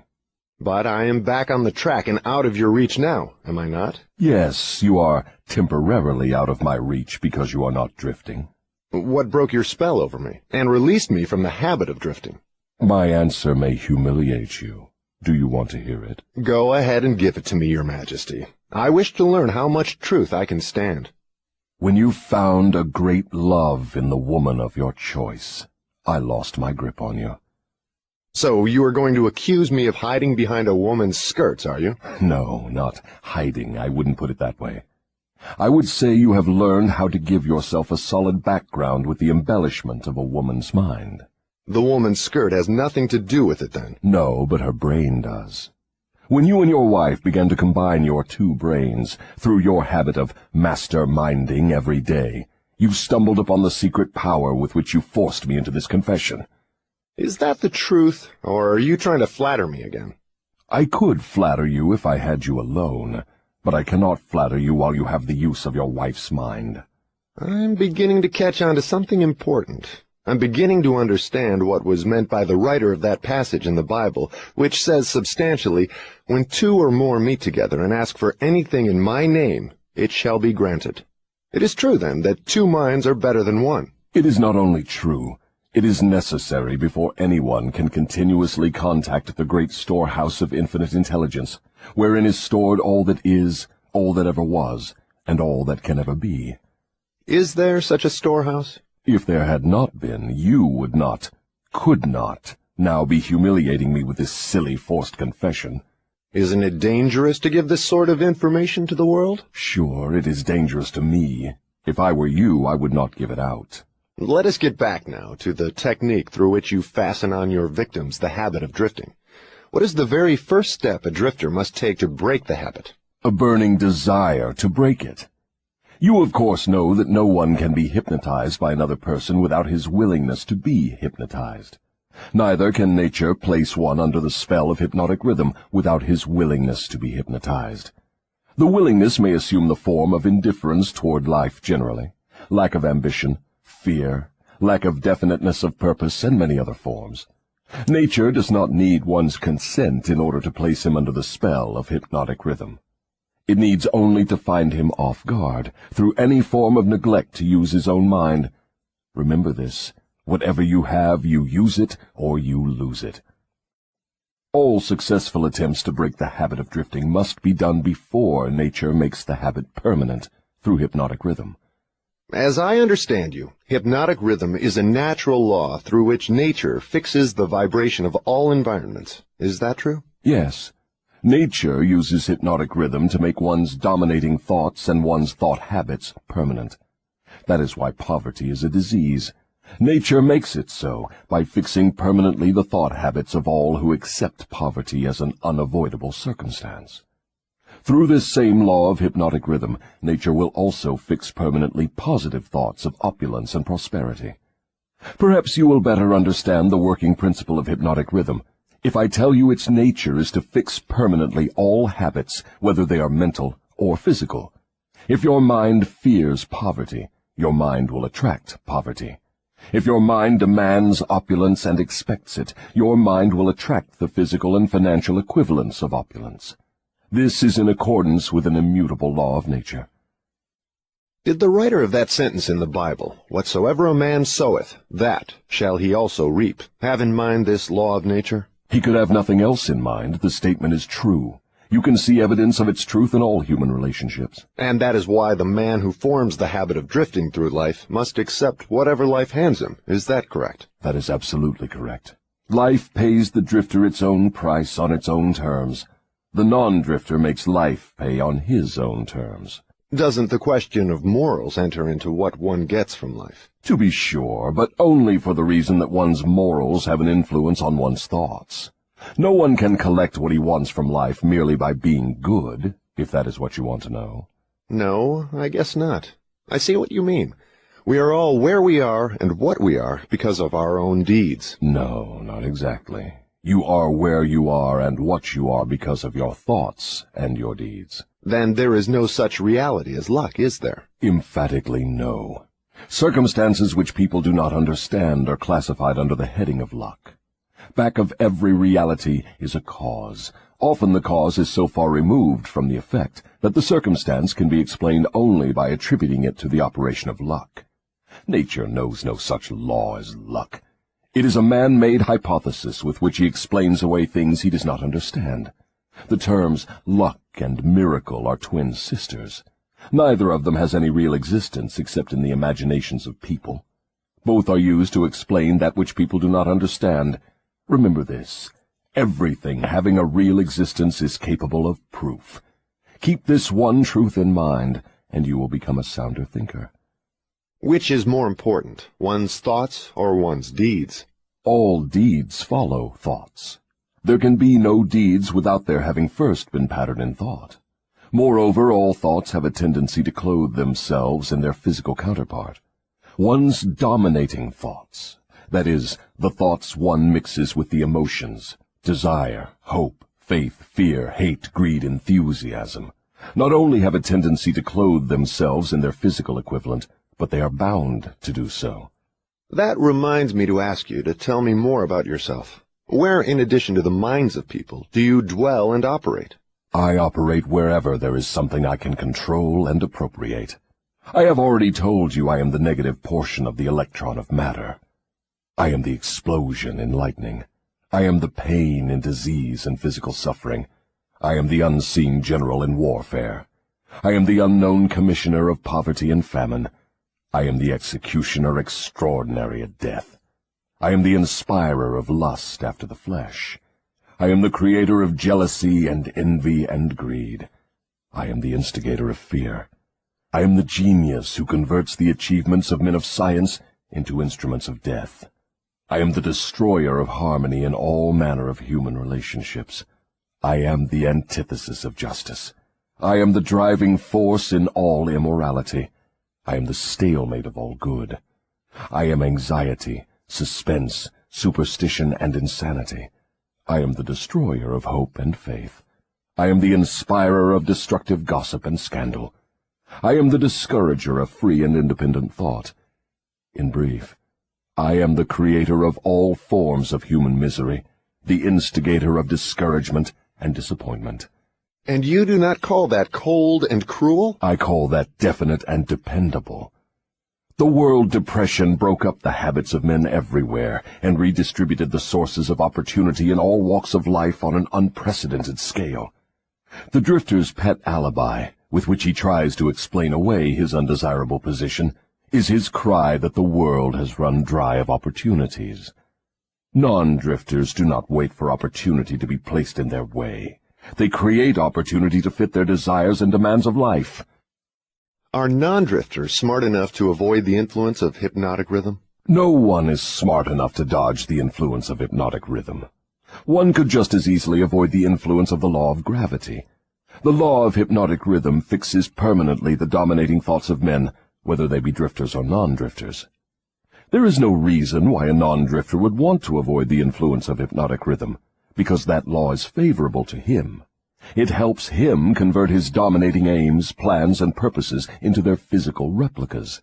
It fixes his habits of thought and makes them permanent. Only the drifter would wish to dodge the influence of hypnotic rhythm. For the better portion of my adult life, I've been a drifter. How did I manage to escape being swept into the whirlpool of hypnotic rhythm? You haven't escaped.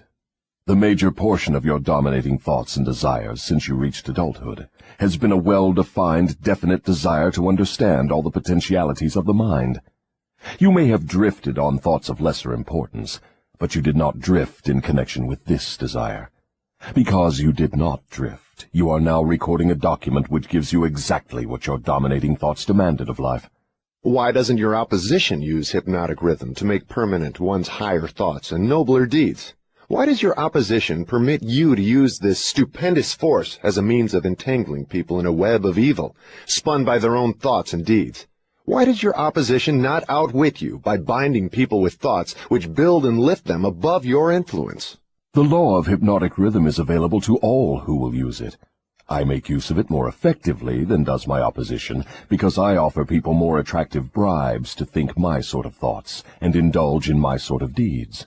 In other words, you control people by making negative thinking and destructive deeds pleasing to them. Is that correct? That is the idea exactly. I've often wondered why your opposition, what we earthbound call God, does not annihilate you. Can you tell me why? Because the power is as much mine as his. It is as available to me as to him. That is what I have been trying to get over to you.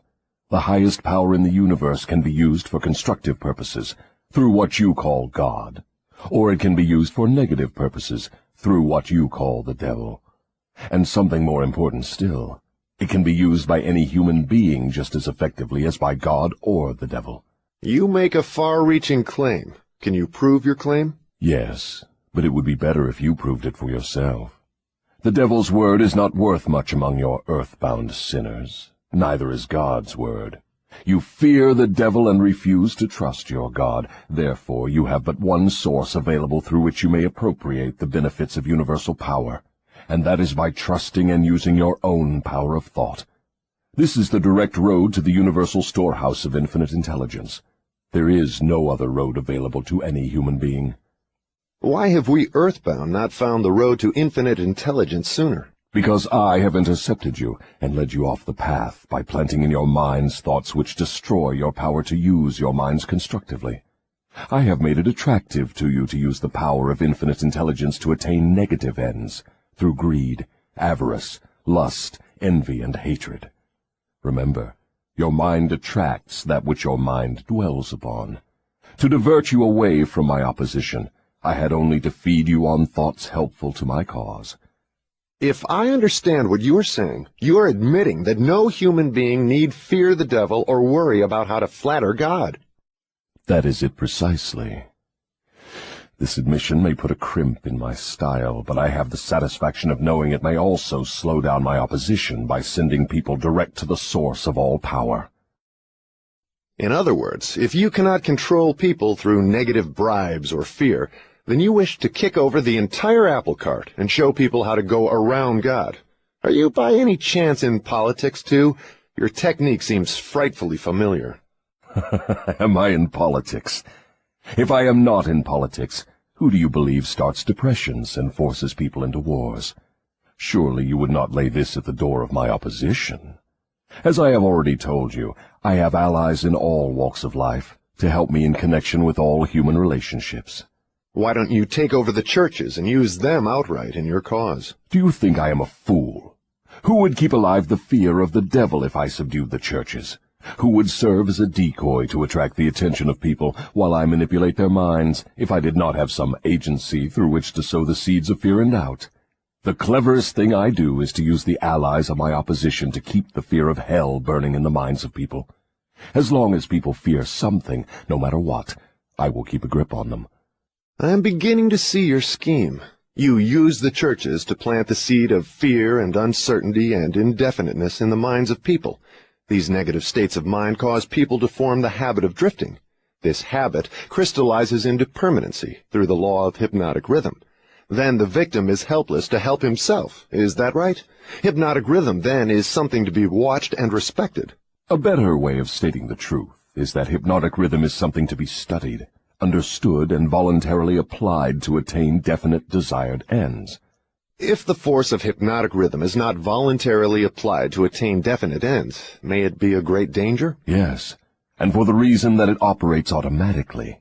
If it is not consciously applied to attain a desired end, it can, and it will, operate to attain undesired ends. Take the simple illustration of climate, for example.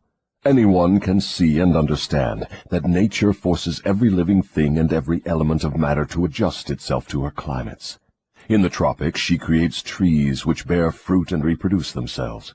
She forces the trees to adjust themselves to her scorching sun. She forces them to put out leaves suitable for protection against the rays of the sun. These same trees could not survive if removed to the Arctic regions, where nature has established an entirely different climate.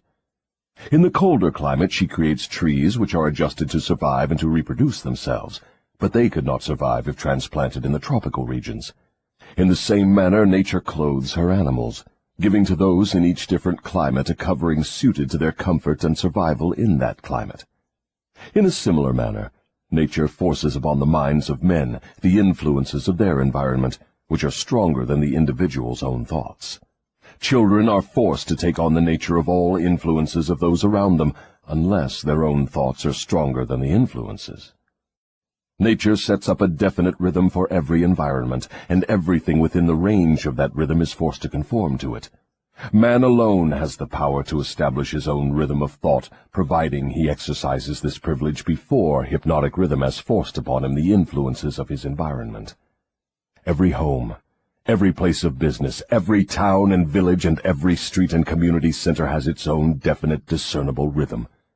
If you wish to know what a difference there is in the rhythms of streets, take a walk up Fifth Avenue in New York, and then down a street in the slums. All forms of rhythm become permanent with time. Does each individual have his own rhythm of thought? Yes, that is precisely the major difference between individuals. The person who thinks in terms of power, success, opulence, sets up a rhythm which attracts these desirable possessions. The person who thinks in terms of misery, failure, defeat, discouragement, and poverty attracts these undesirable influences. This explains why both success and failure are the result of habit. Habit establishes one's rhythm of thought, and that rhythm attracts the object of one's dominating thoughts. Hypnotic rhythm is something resembling a magnet which attracts things for which it has a magnetic affinity. Is that correct? Yes, that is correct.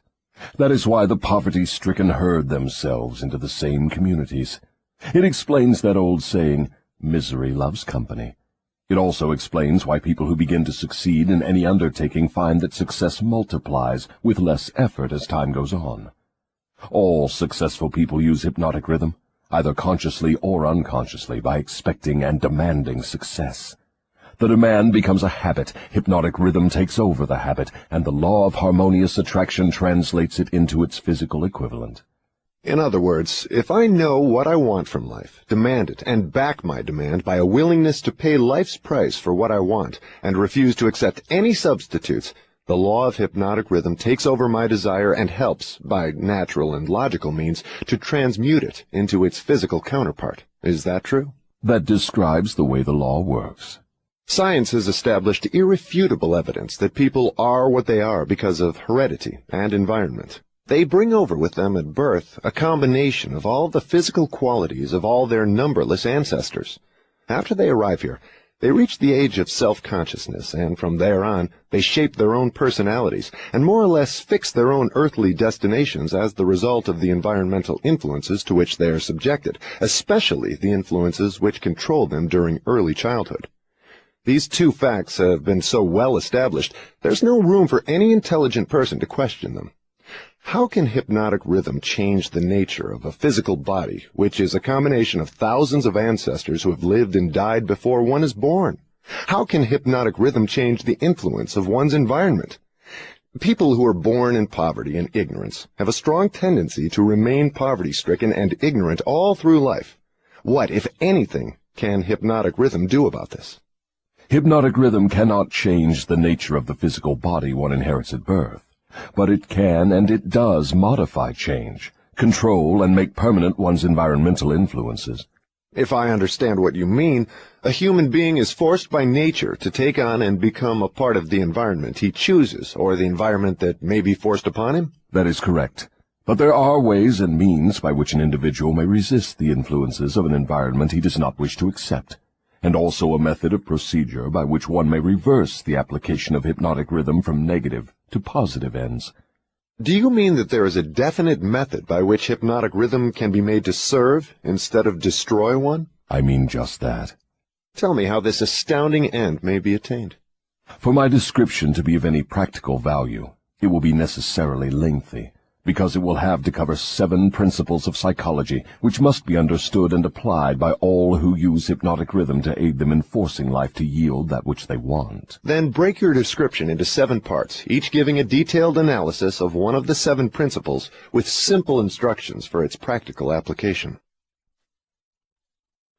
Your Majesty will now proceed to unfold the secrets of the 7 principles through which human beings may force life to provide them with spiritual, mental, and physical freedom. Do not be sparing in your description of these principles. I want a complete illustration of how the principles may be used by anyone who chooses to use them. Tell us all you know about the principle of definiteness of purpose.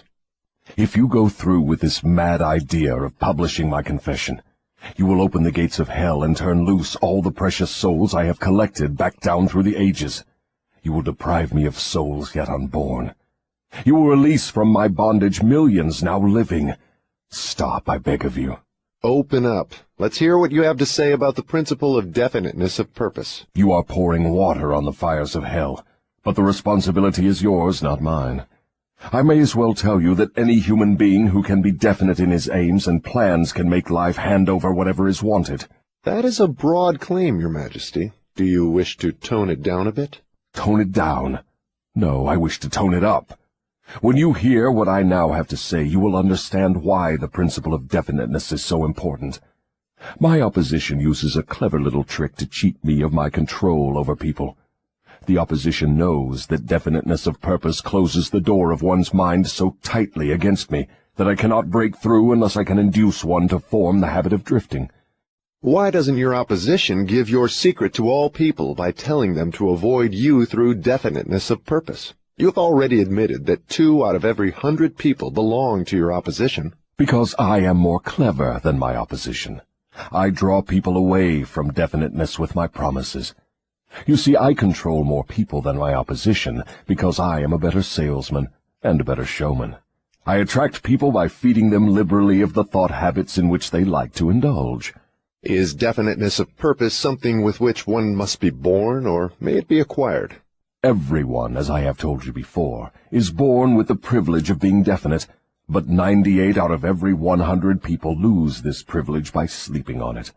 The privilege of definiteness can be maintained only by adopting it as a policy by which one is guided in all the affairs of life. Oh, I see. One takes advantage of the principle of definiteness, just as one may build a strong physical body, through constant, systematic use. Is that it? You have stated the truth clearly and accurately. Now I think we are getting somewhere, Your Majesty.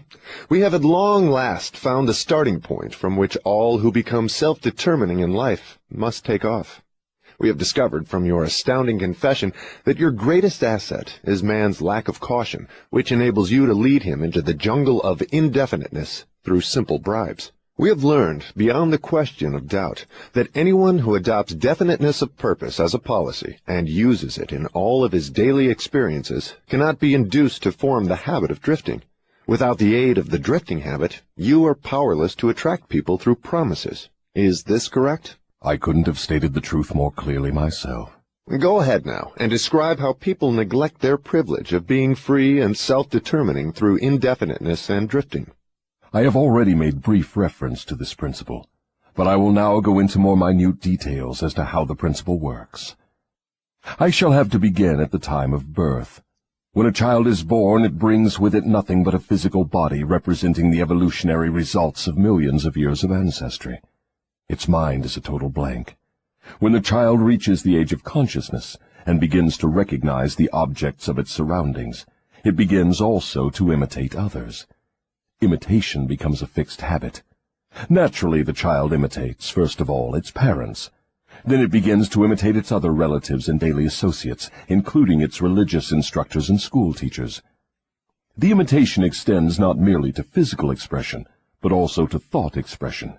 If a child's parents fear me and express that fear within range of the child's hearing, the child picks up the fear through the habit of imitation and stores it away as part of its subconscious stock of beliefs. If the child's religious instructor expresses any form of fear of me, and they all do in one form or another, that fear is added to the similar fear passed to the child by its parents, and the two forms of negative imitation are stored away in the subconscious mind to be drawn upon and used by me later in life. In a similar way, the child learns by imitation to limit its power of thought by filling its mind with envy, hatred, greed, lust, revenge, and all the other negative impulses of thought which destroy all possibility of definiteness. Meanwhile, I move in and induce the child to drift until I bind its mind through hypnotic rhythm. Am I to understand from your remarks that you have to gain control of people while they are very young, or lose your opportunity at them altogether? I prefer to claim them before they come into possession of their own minds. Once any person learns the power of his own thoughts, he becomes positive and difficult to subdue. As a matter of fact, I cannot control any human being who discovers and uses the principle of definiteness. Is the habit of definiteness a permanent protection against your control? No, not by any means. Definiteness closes the door of one's mind to me only as long as that person follows the principle as a matter of policy. Once any person hesitates, procrastinates, or becomes indefinite about anything, he is just one step removed from my control. What has definiteness to do with one's material circumstances? I want to know if one may acquire power through definiteness of purpose without inviting destruction through the law of compensation. Your question limits my illustrations because there are so few people in the world who understand, and there have been so few in the past who understood, how to use definiteness of purpose without attracting to themselves the negative application of the law of compensation. Here you are forcing me to disclose one of my most prized tricks. I am bound to tell you that I eventually reclaim for my cause all who escape me temporarily through definiteness of purpose. The reclamation is made by filling the mind with greed for power and the love of egotistical expression, until the individual falls into the habit of violating the rights of others. Then I step in with the law of compensation and reclaim my victim. So I see from your admission that definiteness of purpose may be dangerous in proportion to its possibility as a power. Is that true? Yes, and what is more important, Every principle of good carries with it the seed of an equivalent danger. That is hard to believe. What danger, for example, can there be in the habit of love of truth? The danger lies in the word habit. All habits, save only that of the love of definiteness of purpose, may lead to the habit of drifting. Love for truth, unless it assumes the proportion of definite pursuit of truth, may become similar to all other good intentions. You know, of course, what I do with good intentions. Is love for one's relatives also dangerous? The love for anything or anyone, save only the love of definiteness of purpose, may become dangerous. Love is a state of mind which beclouds reason, saps willpower, and blinds one to facts and truth. Everyone who becomes self-determining and gains spiritual freedom to think his own thoughts must examine carefully every emotion that seems even remotely related to love. You may be surprised to know that love is one of my most effective baits. With it I lead into the habit of drifting those whom I could attract with nothing else. That is why I have placed it at the head of my list of bribes. Show me what any person loves most, and I will have my cue as to how that person can be induced to drift, until I bind him with hypnotic rhythm. Love and fear combined give me the most effective weapons with which I induce people to drift. One is as helpful to me as the other. Both have the effect of causing people to neglect to develop definiteness in the use of their own minds. Give me control over a person's fears, and tell me what he loves most, and you may as well mark that person down as my slave. Both love and fear are emotional forces of such stupendous potency that either may completely set aside the power of will and the power of reason. Without will and reason there is nothing left to support definiteness of purpose. But, Your Majesty, life would not be worth living if people never felt the emotion of love. Ah, you are right as far as your reasoning goes, but you neglected to add that love should be under one's definite control at all times. Of course, love is a desirable state of mind, but it also is a palliative which may be used to limit or destroy reason and willpower, both of which rate above love in importance to human beings who want freedom and self-determination.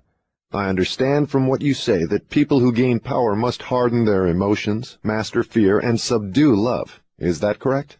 People who gain and maintain power must become definite in all their thoughts and all their deeds. If that is what you call hard, then they must become hard. Let us look into the sources of advantage of definiteness in the everyday affairs of life. Which is more apt to succeed, a weak plan applied with definiteness, or a sound, strong plan indefinitely applied? Weak plans have a way of becoming strong if definitely applied.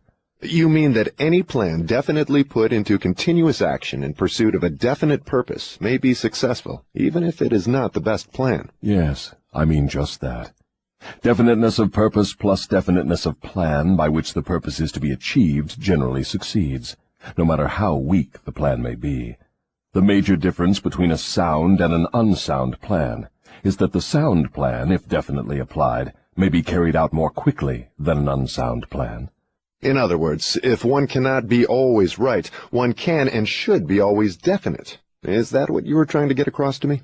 That is the idea. People who are definite in both their plans and their purposes never accept temporary defeat as being more than an urge to greater effort. You can see for yourself that this sort of policy is bound to win if it is followed with definiteness. Can a person who moves with definiteness of both plan and purpose be always sure of success? No. The best of plans sometimes misfire. But the person who moves with definiteness recognizes the difference between temporary defeat and failure. When plans fail, he substitutes others, but he does not change his purpose. He perseveres. Eventually he finds a plan that succeeds. Will a plan based upon immoral or unjust ends succeed as quickly as one motivated by a keen sense of justice and morality? Through the operation of the law of compensation, everyone reaps that which he sows. Plans based on unjust or immoral motives may bring temporary success, but enduring success must take into consideration the fourth dimension, time. Time is the enemy of immorality and injustice. It is the friend of justice and morality. Failure to recognize this fact has been responsible for the crime wave among the youths of the world. The youthful, inexperienced mind is apt to mistake temporary success for permanency. The youth often makes the mistake of coveting the temporary gains of immoral, unjust plans, but neglects to look ahead and observe the penalties which follow as definitely as night follows day. This is pretty deep stuff, Your Majesty. Let us get back to the discussion of lighter and more concrete subjects that are likely to interest the majority of people. I'm interested in discussing the things that make people happy and miserable, rich and poor, sick and healthy. In brief, I'm interested in everything that can be used by human beings to make life pay satisfactory dividends in return for the effort that one puts into the business of living. Very well, let us be definite. You have my idea. Your Majesty has a tendency to stray off into abstract details which most people can neither understand nor use in the solution of their problems. Could that, by any chance, be a definite plan of yours to answer my questions with indefinite answers? If that is your plan, it is a slick trick, but it will not work. Go ahead now, and tell me something more of the miseries and failures of human beings growing directly out of indefiniteness. Why not permit me to tell you more of the pleasures and successes of people who understand and apply the principle of definiteness? I observe that sometimes people with definiteness of plan and purpose get what they ask from life, only to find after they get it that they do not want it. What then? Generally, one can get rid of whatever is not wanted by application of the same principle of definiteness with which the thing was acquired. A life that is lived with fullness of peace of mind, contentment, and happiness always divests itself of everything it does not want. Anyone who submits to annoyance by things he does not want is not definite. He is a drifter. What about married people who cease to want each other? Should they separate? Or is it true that all marriages are made in heaven, and the contracting parties are, therefore, forever bound by their bargain, even though it may prove to be a poor one for both? First, let me correct that old saying that all marriages are made in heaven. I know of some which were made on my side of the fence. Minds which do not harmonize should never be forced to remain together in marriage or any other relationship. Friction and all forms of discord between minds lead inevitably to the habit of drifting, and of course to indefiniteness.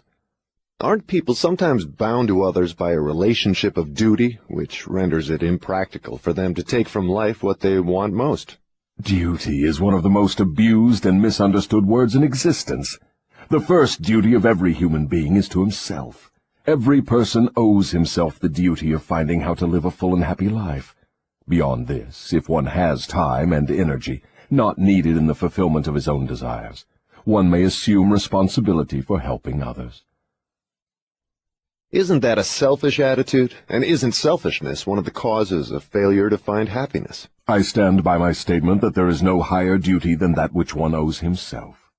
Doesn't a child owe something in the way of duty to its parents, who gave it life and sustenance during its periods of helplessness? Not at all. It is just the other way around. Parents owe their children everything they can give them in the way of knowledge. Beyond that, parents often spoil instead of helping their offspring by a false sense of duty, which prompts them to indulge their children instead of forcing them to seek and gain knowledge at first hand. I see what you mean. Your theory is that too much help thrust upon the youth encourages him to drift and become indefinite in all things. You believe that necessity is a teacher of great sagacity, that defeat carries with it an equivalent virtue, that unearned gifts of every nature may become a curse instead of a blessing. Is that correct? You have stated my philosophy perfectly. My belief is not theory, it is fact. Then you do not advocate prayer as a means of gaining desirable ends. On the contrary, I do advocate prayer, but not the sort of prayer that consists of empty, begging, meaningless words. The sort of prayer against which I am helpless is the prayer of definiteness of purpose. I never thought of definiteness of purpose as being a prayer. How can it be? Definiteness is in effect the only sort of prayer upon which one can rely. It places one in the way of using hypnotic rhythm to attain definite ends, by the mere act of appropriating it from the great universal storehouse of infinite intelligence. The appropriation, in case you are interested, takes place through definiteness of purpose, persistently pursued. Why do the majority of prayers fail? They don't. All prayers bring that for which one prays. But you just said that definiteness of purpose is the only sort of prayer upon which one can rely.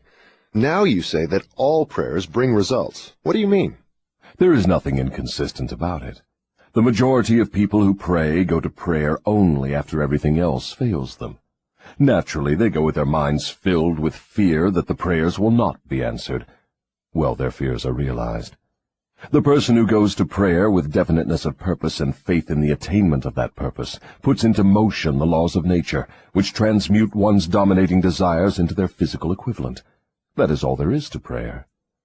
One form of prayer is negative and brings only negative results.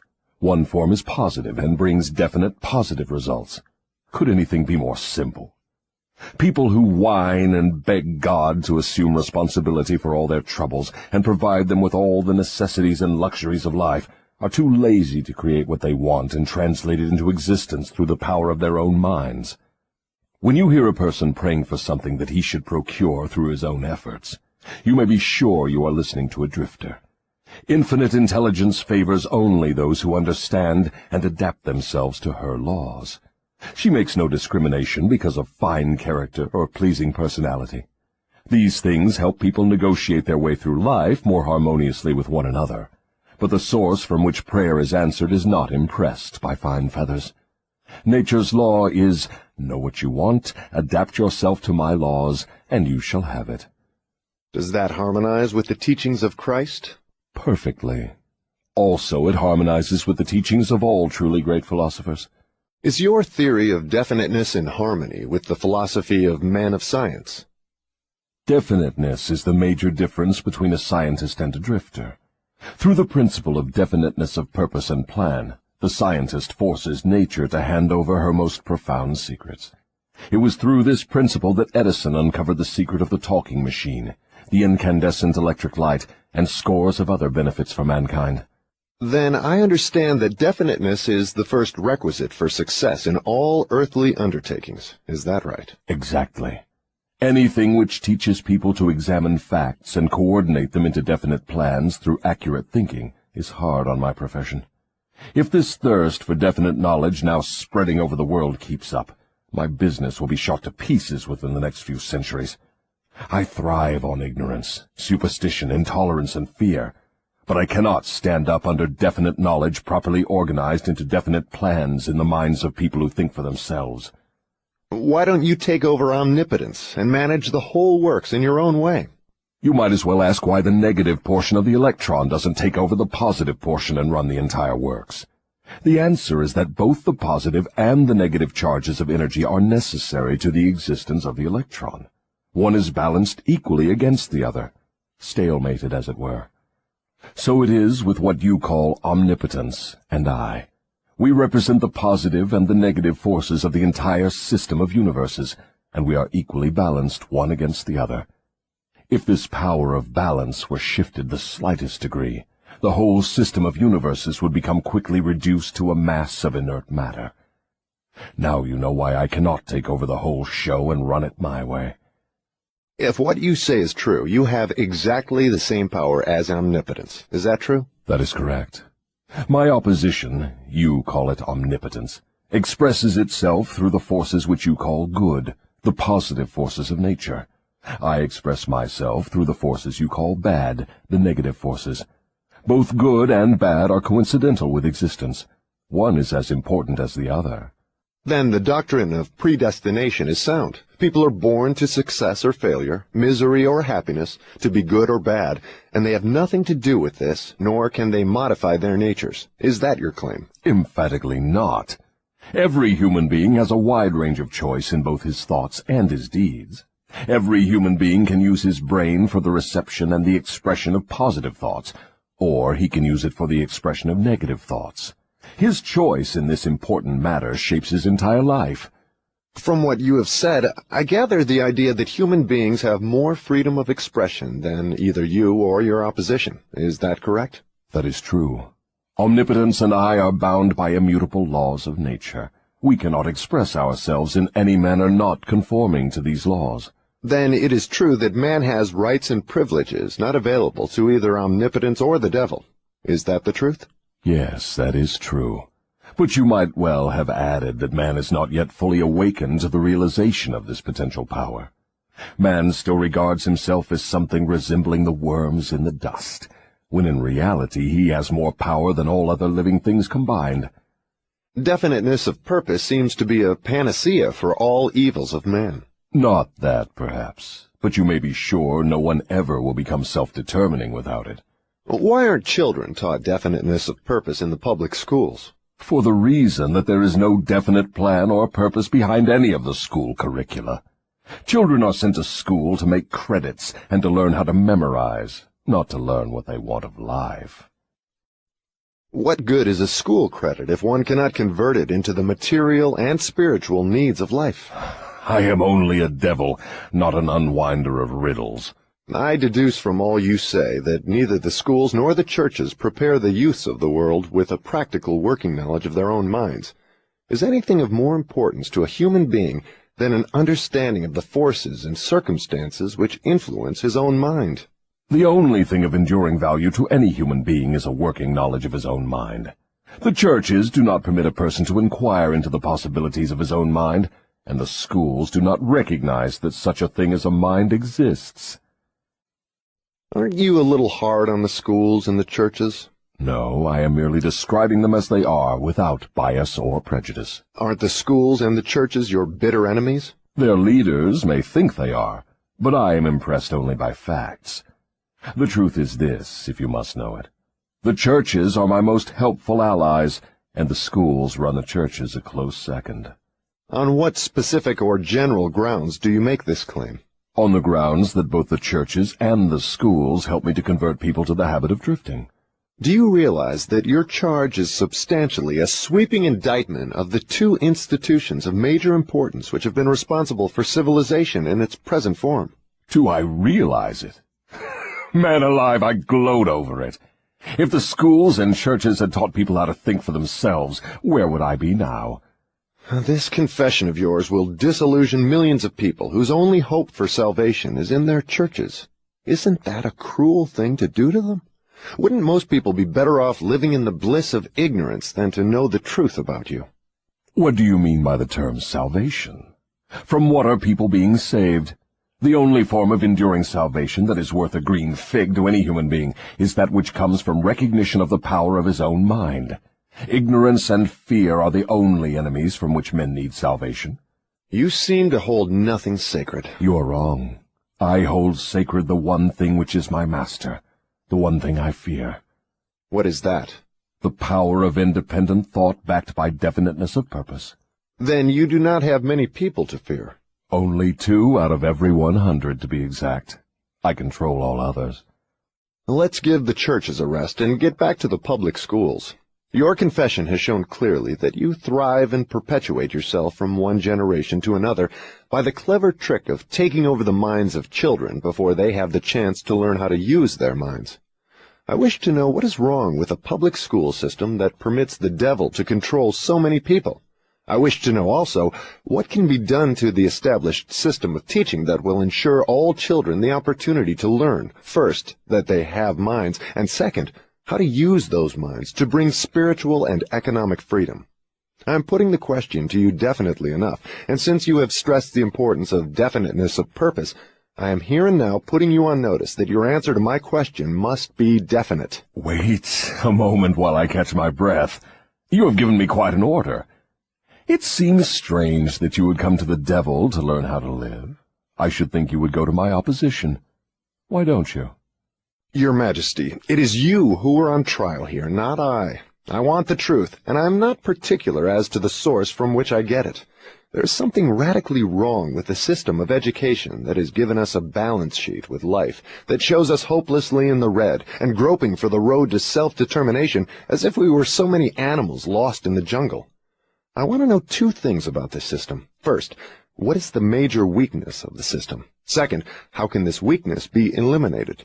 The floor is yours again. Please, stick to the question and stop trying to decoy me into the discussion of deep abstract subjects. That's definite, is it not? You leave me no choice but that of direct answer. To begin with, the public school system approaches the subject of education from the wrong angle. The school system endeavors to teach children to memorize facts, instead of teaching them how to use their own minds. Is that all that is wrong with the system? Oh no, that is only the beginning. Another major weakness of the school system is that it does not establish in the minds of children either the importance of definiteness of purpose, or make any attempt to teach youths how to be definite about anything. The major object of all schooling is to force the students to cram their memories with facts, instead of teaching them how to organize and make practical use of facts. This cramming system centers the attention of students on the accumulation of credits, but overlooks the important question of how to use knowledge in the practical affairs of life. This system turns out graduates whose names are inscribed upon parchment certificates, but whose minds are empty of self-determination. The school system got off to a bad start at the beginning. The schools began as institutions of higher learning, operated entirely for the select few whose wealth and family entitled them to education. Thus, the entire school system was evolved by beginning at the top and working back down to the bottom. It is no wonder the system neglects to teach children the importance of definiteness of purpose, when the system itself has literally evolved through indefiniteness. What would correct this weakness of the public school system? Let's not complain of the weakness of the system unless we are prepared to offer a practical remedy with which it can be corrected. In other words, while we are discussing the importance of definiteness of plan and purpose, let us take our own medicine and be definite. Why don't you lay off the schools and churches and save yourself plenty of trouble? Don't you know that you are poking your nose into the affairs of the two forces that control the world? Suppose you do show up the schools and the churches as being weak and inadequate for the needs of human beings. What then? With what are you going to replace these two institutions? Stop trying to evade my questions by the old trick of asking a counter-question. I do not propose to replace the schools and churches, but I do propose to find out, if I can, how these organized forces can be modified so that they will serve people instead of keeping them in ignorance. Go ahead now and give me a detailed catalog of all the changes in the public school system which would improve it. So you want the entire catalog, do you? Do you want the suggested changes in the order of their importance? Describe the changes needed, just as they come to you. You are forcing me to commit an act of treason against myself, but here it is. Reverse the present system by giving children the privilege of leading in their schoolwork instead of following orthodox rules designed only to impart abstract knowledge. Let instructors serve as students, and let the students serve as instructors. As far as possible, organize all schoolwork into definite methods through which the student can learn by doing, and direct the classwork so that every student engages in some form of practical labor connected with the daily problems of life. Ideas are the beginning of all human achievement. Teach all students how to recognize practical ideas that may be of benefit in helping them acquire whatever they demand of life. Teach the students how to budget and use time. And above all, teach the truth that time is the greatest asset available to human beings, and the cheapest. Teach the student the basic motives by which all people are influenced, and show how to use these motives in acquiring the necessities and the luxuries of life. Teach children what to eat, how much to eat, and what is the relationship between proper eating and sound health. Teach children the true nature and function of the emotion of sex. And above all, teach them that it can be transmuted into a driving force capable of lifting one to great heights of achievement. Teach children to be definite in all things, beginning with the choice of a definite major purpose in life. Teach children the nature of and possibilities for good and evil in the principle of habit, using as illustrations with which to dramatize the subject the everyday experiences of children and adults. Teach children how habits become fixed through the laws of hypnotic rhythm, and influence them to adopt, while in the lower grades, habits that will lead to independent thought. Teach children the difference between temporary defeat and failure, and show them how to search for the seed of an equivalent advantage which comes with every circumstance of defeat. Teach children to express their own thoughts fearlessly, and to accept or reject at will all ideas of others, reserving to themselves always the privilege of relying upon their own judgment. Teach children to reach decisions promptly and to change them, if at all, slowly and with reluctance, and never without a definite reason. Teach children that the human brain is the instrument with which one receives from the great storehouse of nature the energy which is specialized into definite thoughts, that the brain does not think, but serves as an instrument for the interpretation of stimuli which cause thought. Teach children the value of harmony in their own minds, and that this is attainable only through self-control. Teach children the nature and the value of self-control. Teach children that there is a law of increasing returns which can be and should be put into operation as a matter of habit, by rendering always more service and better service than is expected of them. Teach children the true nature of the Golden Rule, and above all show them that through the operation of this principle, everything they do to and for another, they also do to and for themselves. Teach children not to have opinions unless they are formed from facts, or beliefs which may reasonably be accepted as facts. Teach children that cigarettes, liquor, narcotics, and overindulgence in sex destroy the power of will and lead to the habit of drifting. Do not forbid these evils, just explain them. Teach children the danger of believing anything merely because their parents, religious instructors, or someone else says it is so. Teach children to face facts, whether they are pleasant or unpleasant, without resorting to subterfuge or offering alibis. Teach children to encourage the use of their sixth sense, through which ideas present themselves in their minds from unknown sources, and to examine all such ideas carefully. Teach children the full import of the law of compensation as it was interpreted by Ralph Waldo Emerson, and show them how the law works in the small, everyday affairs of life. Teach children that definiteness of purpose, backed by definite plans persistently and continuously applied, is the most efficacious form of prayer available to human beings. Teach children that the space they occupy in the world is measured definitely by the quality and quantity of useful service they render the world.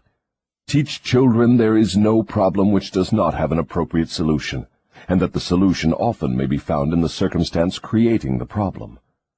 Teach children that their only real limitations are those which they set up or permit others to establish in their own minds. Teach them that man can achieve whatever man can conceive and believe. Teach children that all schoolhouses and all textbooks are elementary implements which may be helpful in the development of their minds, but that the only school of real value is the great university of life, wherein one has the privilege of learning from experience. Teach children to be true to themselves at all times, and since they cannot please everybody, therefore to do a good job of pleasing themselves. That is an imposing list, but it seems conspicuous by the fact it ignores practically every subject now taught in the public schools. Was that intended? Yes. You asked for a list of suggested changes in public school curricula which would benefit children. Well, that is what you got. Some of the changes you suggest are so unorthodox they would shock most of the educators of today, wouldn't they? Most of the educators of today need to be shocked. A good sound shock often helps the brain that has been atrophied by habit. Would the changes you suggest for the public schools give children immunity against the habit of drifting?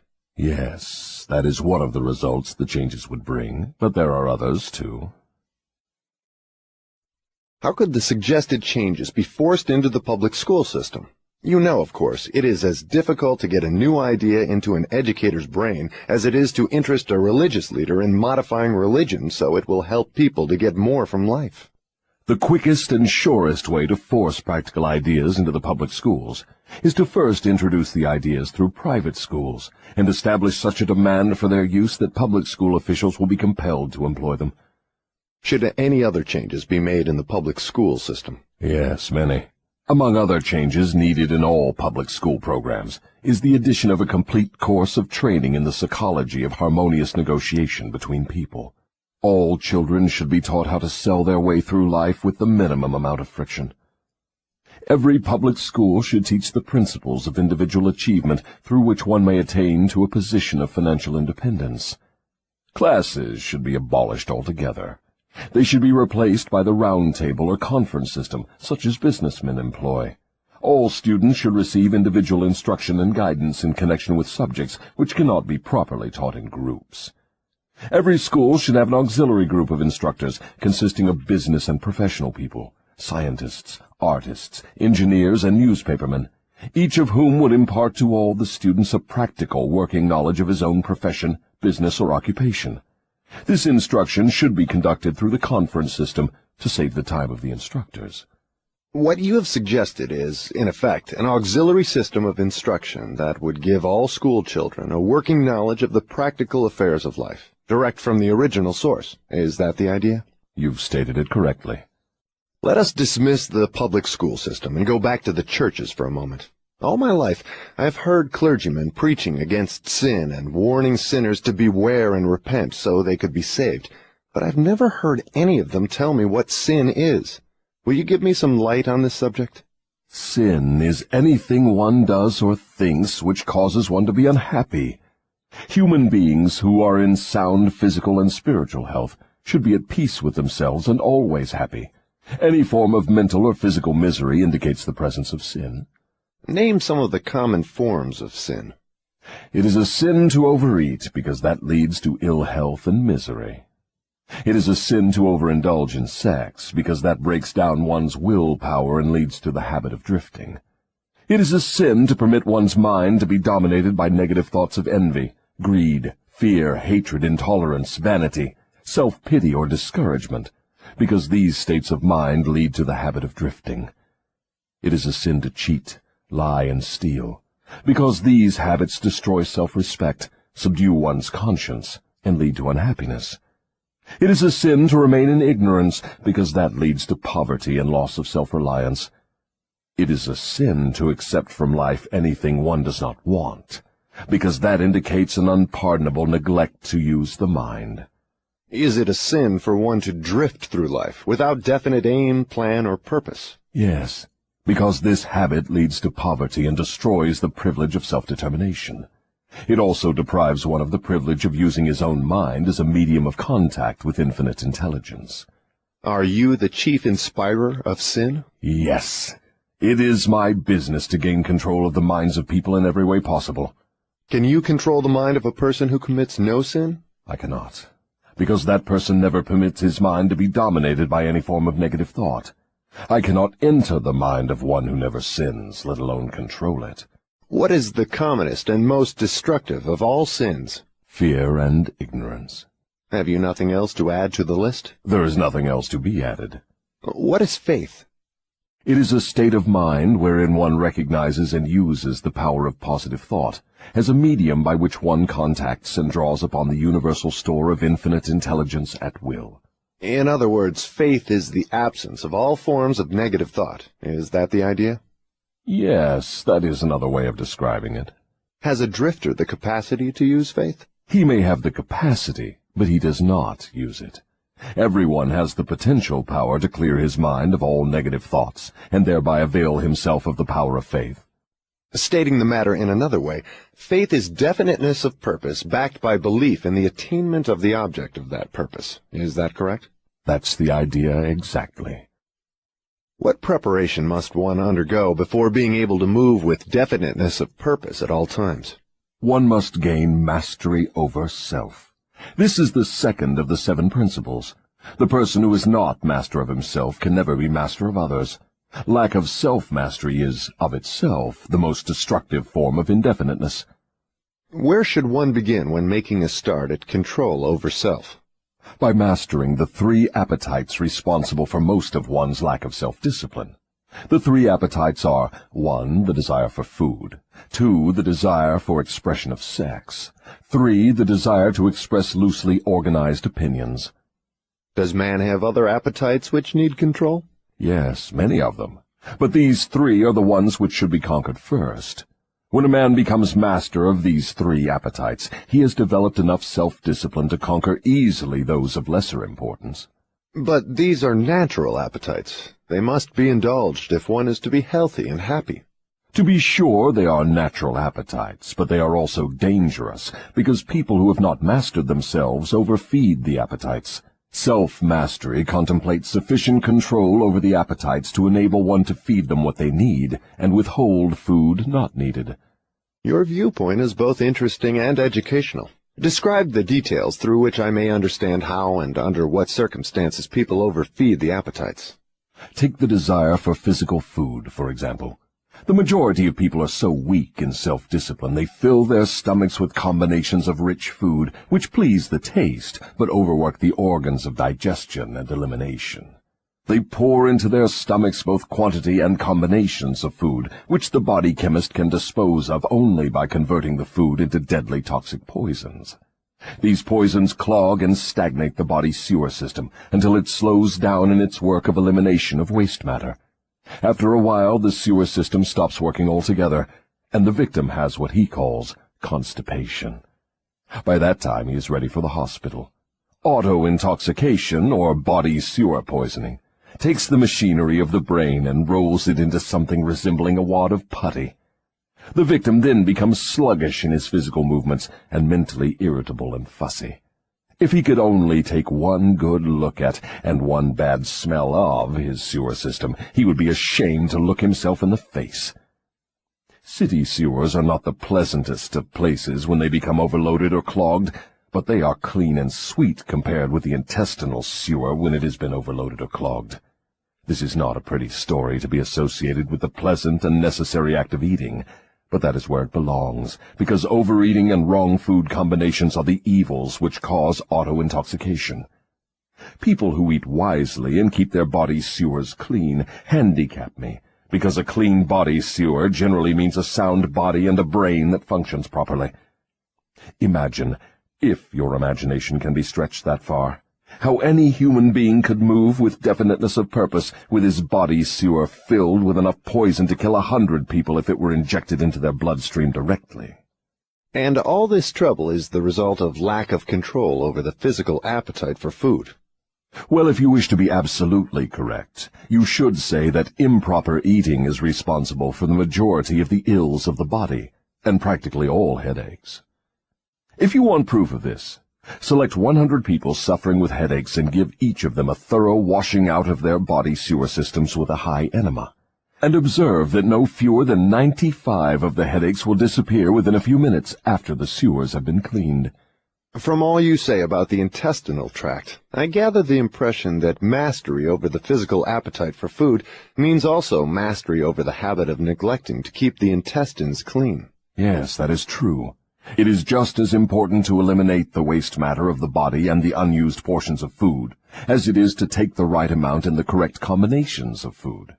I never thought of auto-intoxication as being one of your devices of control over people, and I am utterly shocked to know how many people are victims of this subtle enemy. Let's hear what you have to say of the other two appetites. Well, take the desire for sex expression. Now there is a force with which I master the weak and the strong, the old and the young, the ignorant and the wise. In fact, I master all who neglect to master sex. How can one master the emotion of sex? By the simple process of transmuting that emotion into some form of activity other than copulation. Sex is one of the greatest of all forces which motivate human beings. Because of this fact, it is also one of the most dangerous forces. If humans would control their sex desires and transmute them into a driving force with which to carry on their occupation, that is, if they spent on their work 1/2 the time they dissipate in pursuit of sex, they would never know poverty. Do I understand you to imply there is a relationship between sex and poverty? Yes, where sex is not under definite control. If allowed to run its natural course, sex will quickly lead one into the habit of drifting. Is there any relationship between sex and leadership? Yes, all great leaders in every walk of life are highly sexed, but they follow the habit of controlling their sex desires, switching them into a driving force behind their occupation. Is the habit of overindulgence in sex as dangerous as the habit of taking narcotics or liquor? There is no difference between these habits. Both lead to hypnotic control through the habit of drifting. Why does the world look upon sex as something vulgar? Because of the vulgar abuse people have made of this emotion. It is not sex that is vulgar. It is the individual who neglects or refuses to control and guide it. Do you mean by your statement that one should not indulge the desire for sex? No, I mean that sex, like all other forces available to man, should be understood, mastered, and made to serve man. The desire for sex expression is as natural as the desire for food. The desire can no more be killed than one can entirely stop a river from flowing. If the emotion of sex is shut off from the natural mode of expression, it will break out in some other, less desirable form, just as a river will, if dammed, break through and flow around the dam. The person who has self-discipline understands the emotion of sex, respects it, and learns to control and transmute it into constructive activities. Just what damage is there in overindulgence of sex? The greatest damage is that it depletes the source of man's greatest driving force and wastes, without adequate compensation, man's creative energy. It dissipates energy needed by nature to maintain physical health. Sex is nature's most useful therapeutic force. It depletes the magnetic energy which is the source of an attractive, pleasing personality. It removes the sparkle from one's eyes and sets up discord in the tone of one's voice. It destroys enthusiasm, subdues ambition, and leads inevitably to the habit of drifting on all subjects. I would like for you to answer my question in another way by telling me what beneficial ends the emotion of sex may be made to attain if mastered and transmuted. Controlled sex supplies the magnetic force that attracts people to one another. It is the most important factor of a pleasing personality. It gives quality to the tone of voice, and enables one to convey through the voice any feeling desired. It serves, as nothing else can serve, to give motive power to one's desires.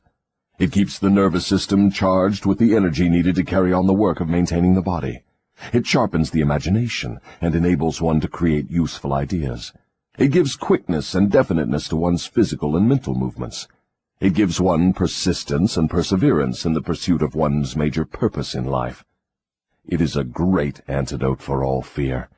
It gives one immunity against discouragement. It helps to master laziness and procrastination. It gives one physical and mental endurance while undergoing any form of opposition or defeat. It gives one the fighting qualities necessary under all circumstances for self-defense. In brief, it makes winners and not quitters. Are those all the advantages you claim for controlled sex energy? No, they are only some of the more important benefits it provides. Perhaps some will believe the greatest of all the virtues of sex is that it is nature's method of perpetuation of all living things. This alone should remove all thought that sex is vulgar.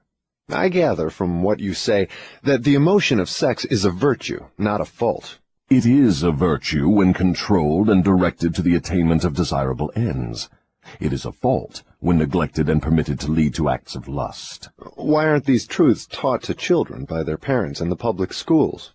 The neglect is due to ignorance of the real nature of sex.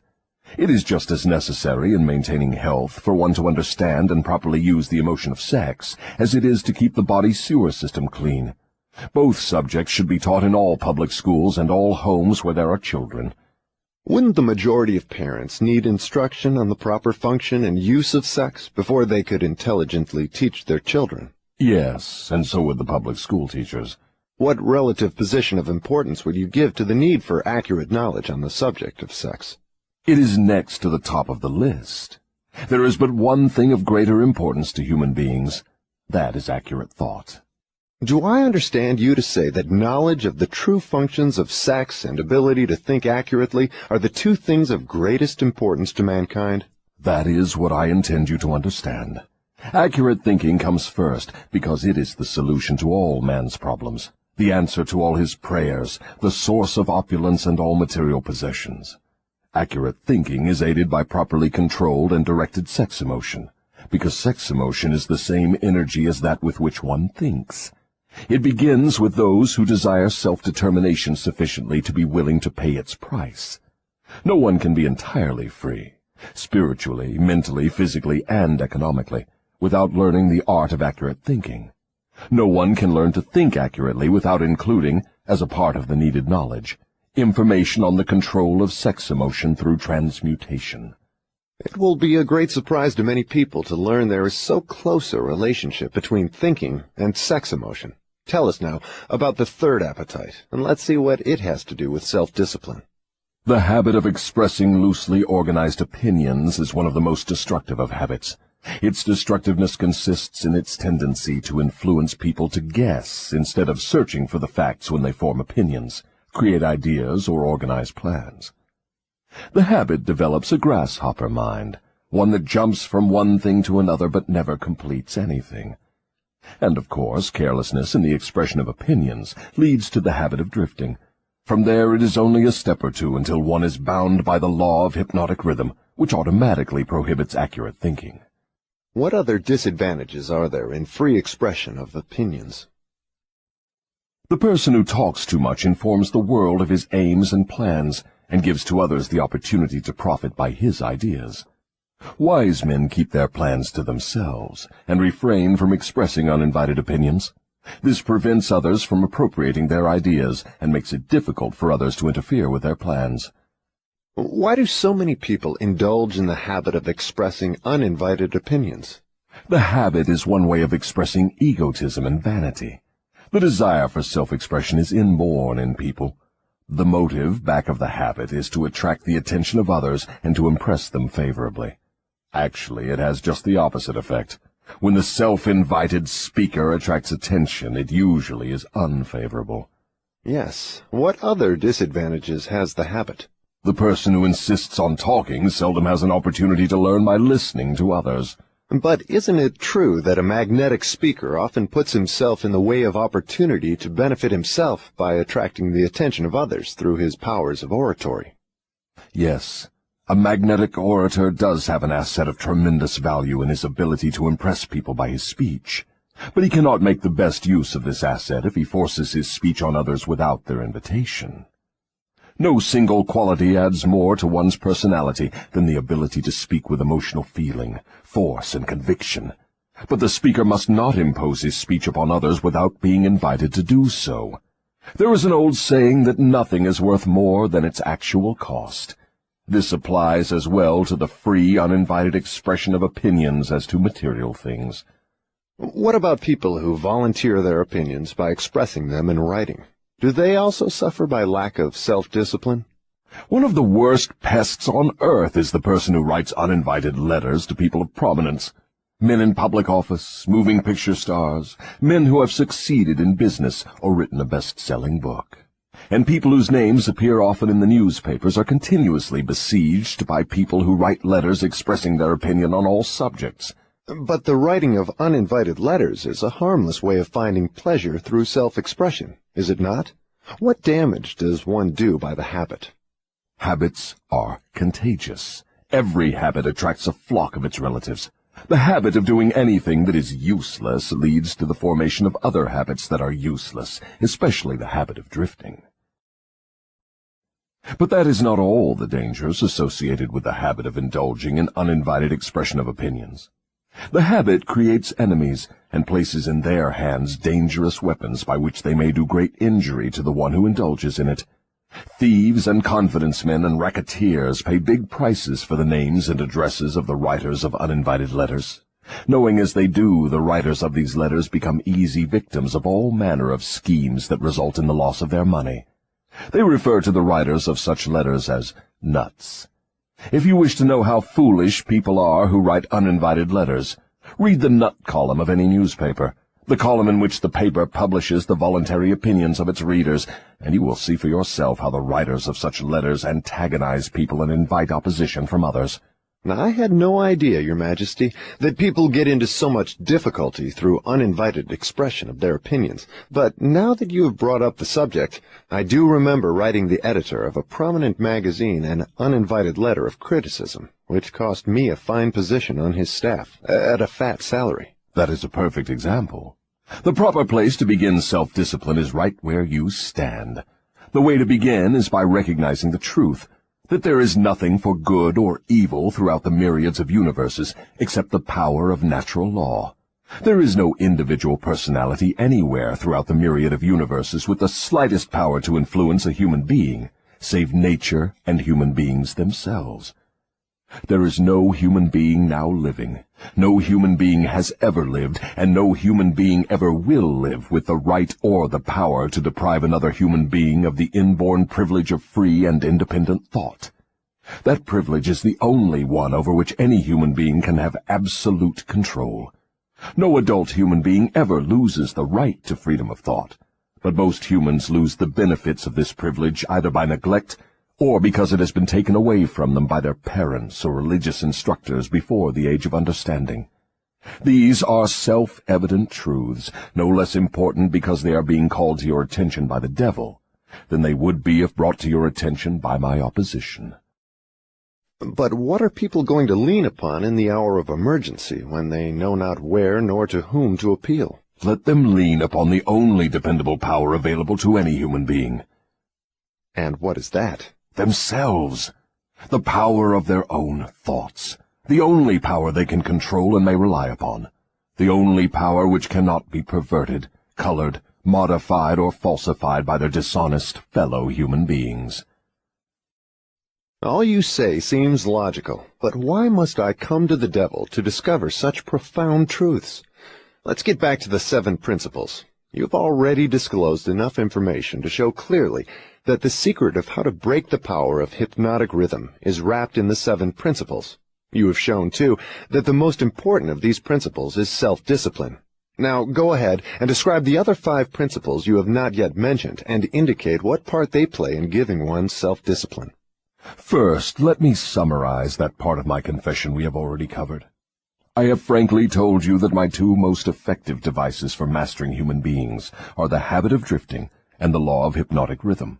I have shown you that drifting is not a natural law, but a man-made habit which leads to man's submission to the law of hypnotic rhythm. The 7 principles are the media by which man may break the hold of hypnotic rhythm and take possession again of his own mind. You see, therefore, the 7 principles are the 7 steps which lead victims of hypnotic rhythm out of the self-made prisons in which they are bound. The 7 principles are the master key that unlocks the door to spiritual, mental, and economic self-determination. Is that true? Yes, that's another way of stating the truth. Is failure ever a benefit to man? Yes. Indeed, learning from adversity is the 3rd of the 7 principles. But few people know that every adversity brings with it the seed of an equivalent advantage. Still fewer people know the difference between temporary defeat and failure. If this knowledge were generally known, I would be deprived of one of my strongest weapons of control over human beings. But I understood you to say that failure is one of your greatest allies. I got the impression from your confession that failure causes people to lose ambition and quit trying, and then you take them over without opposition on their part. That is just the point. I take them over after they quit trying. If they knew the difference between temporary defeat and failure, they would not quit when they meet with opposition from life. If they knew that every form of defeat and all failures bring with them the seed of unborn opportunity, they would keep on fighting and win. Success usually is but one short step beyond the point where one quits fighting. Is that all one might learn from adversity, defeat, and failure? No, that is the least of what one might learn. I hate to tell you this, but failure often serves as a blessing in disguise, because it breaks the grip of hypnotic rhythm and frees the mind for a fresh start. Now we are getting somewhere. So, you have confessed at long last that even nature's law of hypnotic rhythm can be, and often is, annulled by nature herself. Is that correct? No, that is not stating the matter accurately. Nature never reverses any of her natural laws. Nature does not take away a human being's freedom of thought through hypnotic rhythm. The individual gives up his freedom by abuse of this law. If a man jumped from a tree and was killed by the sudden impact of his body with the earth, through the law of gravity, you wouldn't say nature murdered him, would you? You would say the man neglected to relate himself properly to the law of gravity. I'm beginning to see. The law of hypnotic rhythm is capable of both negative and positive application. It may drag one down to slavery through loss of the privilege of freedom of thought, or it may help one rise to great heights of achievement through the free use of thought, depending on how the individual relates himself to the law. Is that correct? Now you have it right. But what about failure? One does not fail intentionally with purpose aforethought. No one encourages temporary defeat. These are circumstances over which the individual often has no control whatsoever. How, then, can it be said that nature does not take away one's freedom of thought when failure destroys ambition, willpower, and the self-confidence essential to make a fresh start? Failure is a man-made circumstance. It is never real until it has been accepted by man as permanent. Stating it another way, failure is a state of mind. Therefore, it is something an individual can control until he neglects to exercise this privilege. Nature does not force people to fail, But nature does impose her law of hypnotic rhythm upon all minds, and through this law gives permanency to the thoughts which dominate those minds. In other words, failure thoughts are taken over by the law of hypnotic rhythm and made permanent if the individual accepts any circumstances as being permanent failure. That same law just as readily takes over and makes permanent thoughts of success. What part, then, does failure play in helping an individual break the grip of hypnotic rhythm after that law has been fastened upon his mind? Failure brings a climax in which one has the privilege of clearing his mind of fear and making a new start in another direction. Failure proves conclusively that something is wrong with one's aims or the plans by which the object of these aims is sought. Failure is the dead end of the habit path one has been following, and when it is reached it forces one to leave that path and take up another, thereby creating a new rhythm. But failure does more than this. It gives an individual an opportunity to test himself, wherein he may learn how much willpower he possesses. Failure also forces people to learn many truths they would never discover without it. Failure often leads an individual to an understanding of the power of self-discipline, without which no one could turn back after having once been the victim of hypnotic rhythm. Study the lives of all people who achieve outstanding success in any calling, and observe with profit that their success is usually in exact ratio to their experiences of defeat before succeeding. Is this all you have to say of the advantages of failure? No, I have barely begun. If you want the real significance of adversity, failure, defeat, and all other experiences which break up a human being's habits and force him to form new habits, watch nature at her work. Nature uses illness to break the physical rhythm of the body when the cells and organs become improperly related. She uses economic depressions to break the rhythm of mass thought when great numbers of people become improperly related, through business, social, and political activities. And she uses failure to break the rhythm of negative thought when an individual becomes improperly related to himself in his own mind. Observe carefully, and you will see that everywhere in nature there is always at work a natural law which gives eternal change to all matter, all energy, and to the power of thought. The only permanent thing in the universe is change, eternal, inexorable change, through which every atom of matter and every unit of energy has the opportunity to properly relate itself to all other units of matter and energy. And every human being has the opportunity and the privilege of properly relating himself to all other human beings, no matter how many mistakes he makes, or how many times or in what ways he may be defeated. When mass failure overtakes a nation, such as the 1929 World Business Depression, the circumstance is in perfect harmony with nature's plan to break up man's habits and give out fresh opportunities. What you are saying intrigues me. Am I to understand that hypnotic rhythm has something to do with the way people relate themselves to one another? That abstract, elusive thing called character is nothing but a manifestation of the law of hypnotic rhythm. Therefore, when speaking of one's character, it would be proper to say his thought habits have been crystallized into a positive or a negative personality. Through hypnotic rhythm, one is good or bad because of the knitting together of his thoughts and deeds through hypnotic rhythm. One is bound by poverty or blessed with abundance because his aims, plans, and desires, or lack of them, have been made permanent and real by hypnotic rhythm. Is that all you have to say of the connection between hypnotic rhythm and human relationships? No, I have just begun. Remember, while I am talking, I am speaking of the influence of hypnotic rhythm in connection with all human relationships. Men who succeed in business do so entirely because of the way they relate themselves to their associates and to others outside of the business. Professional men who succeed do so largely because of the manner in which they relate themselves to their clients. It is much more important for the lawyer to know people and to know the laws of nature than it is to know the law. And the doctor is a failure before he starts unless he knows how to relate himself to his patients so as to establish their faith in him. Marriage succeeds or fails entirely because of the manner in which the participants relate themselves to one another. Proper relationship in marriage begins with a proper motive for the marriage. Most marriages do not bring happiness because the contracting parties neither understand, nor attempt to understand, the law of hypnotic rhythm, through the operation of which every word they speak, every act in which they engage, and every motive by which they are inspired to deal with each other, is picked up and woven into a web that entangles them in controversial misery, or gives to them the wings of freedom through which they soar above all forms of unhappiness.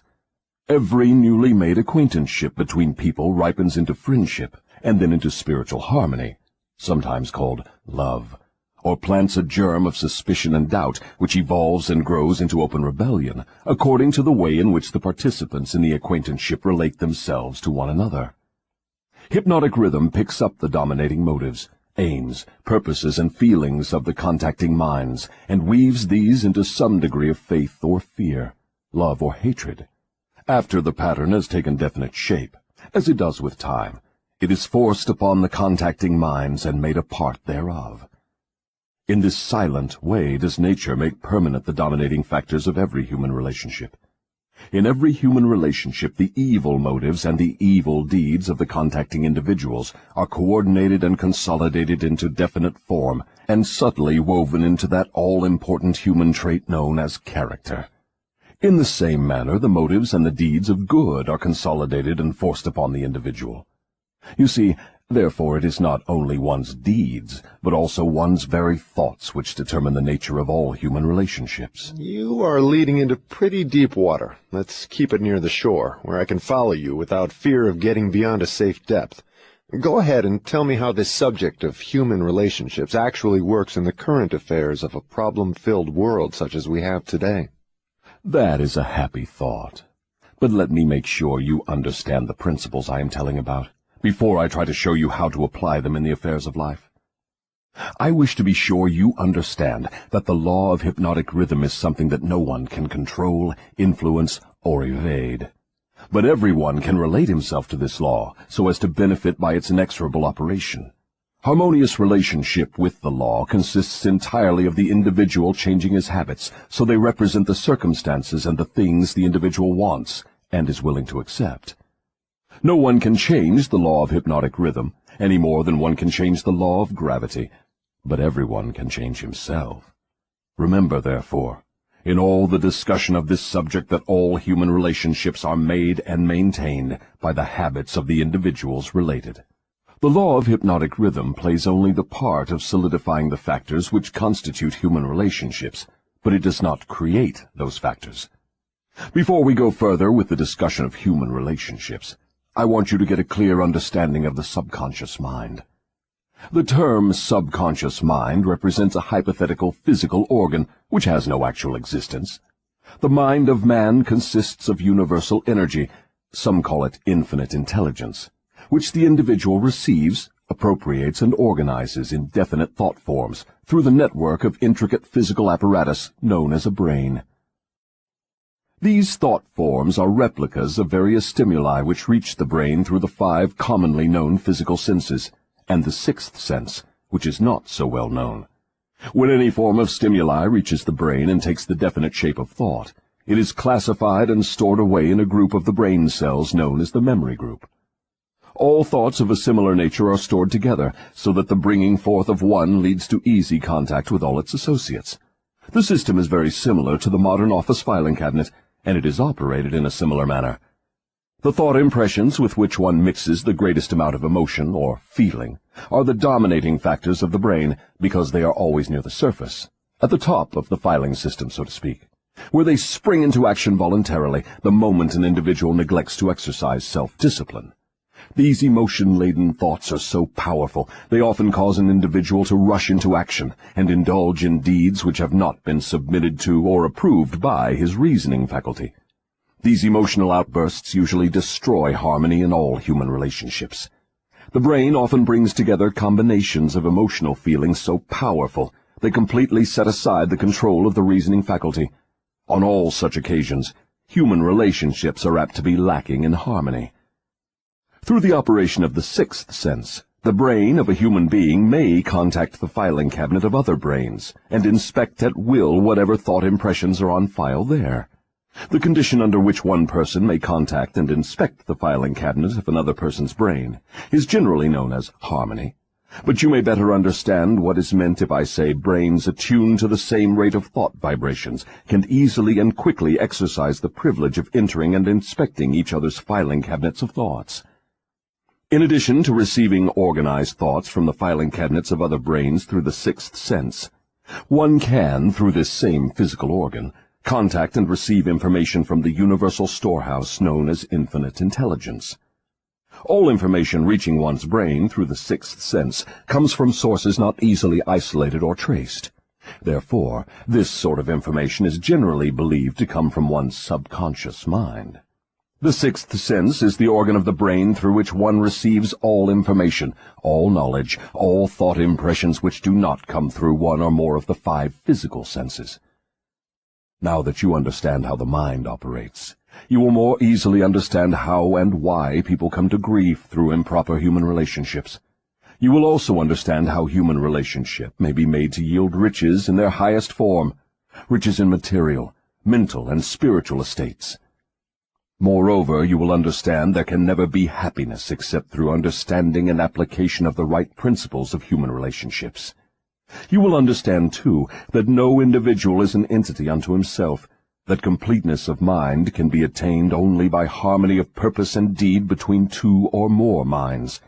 You will understand why every human being should, of his own choice, become his brother's keeper in fact, as well as in theory. What you say may be true, but I still insist that you have me beyond safe depths of thought.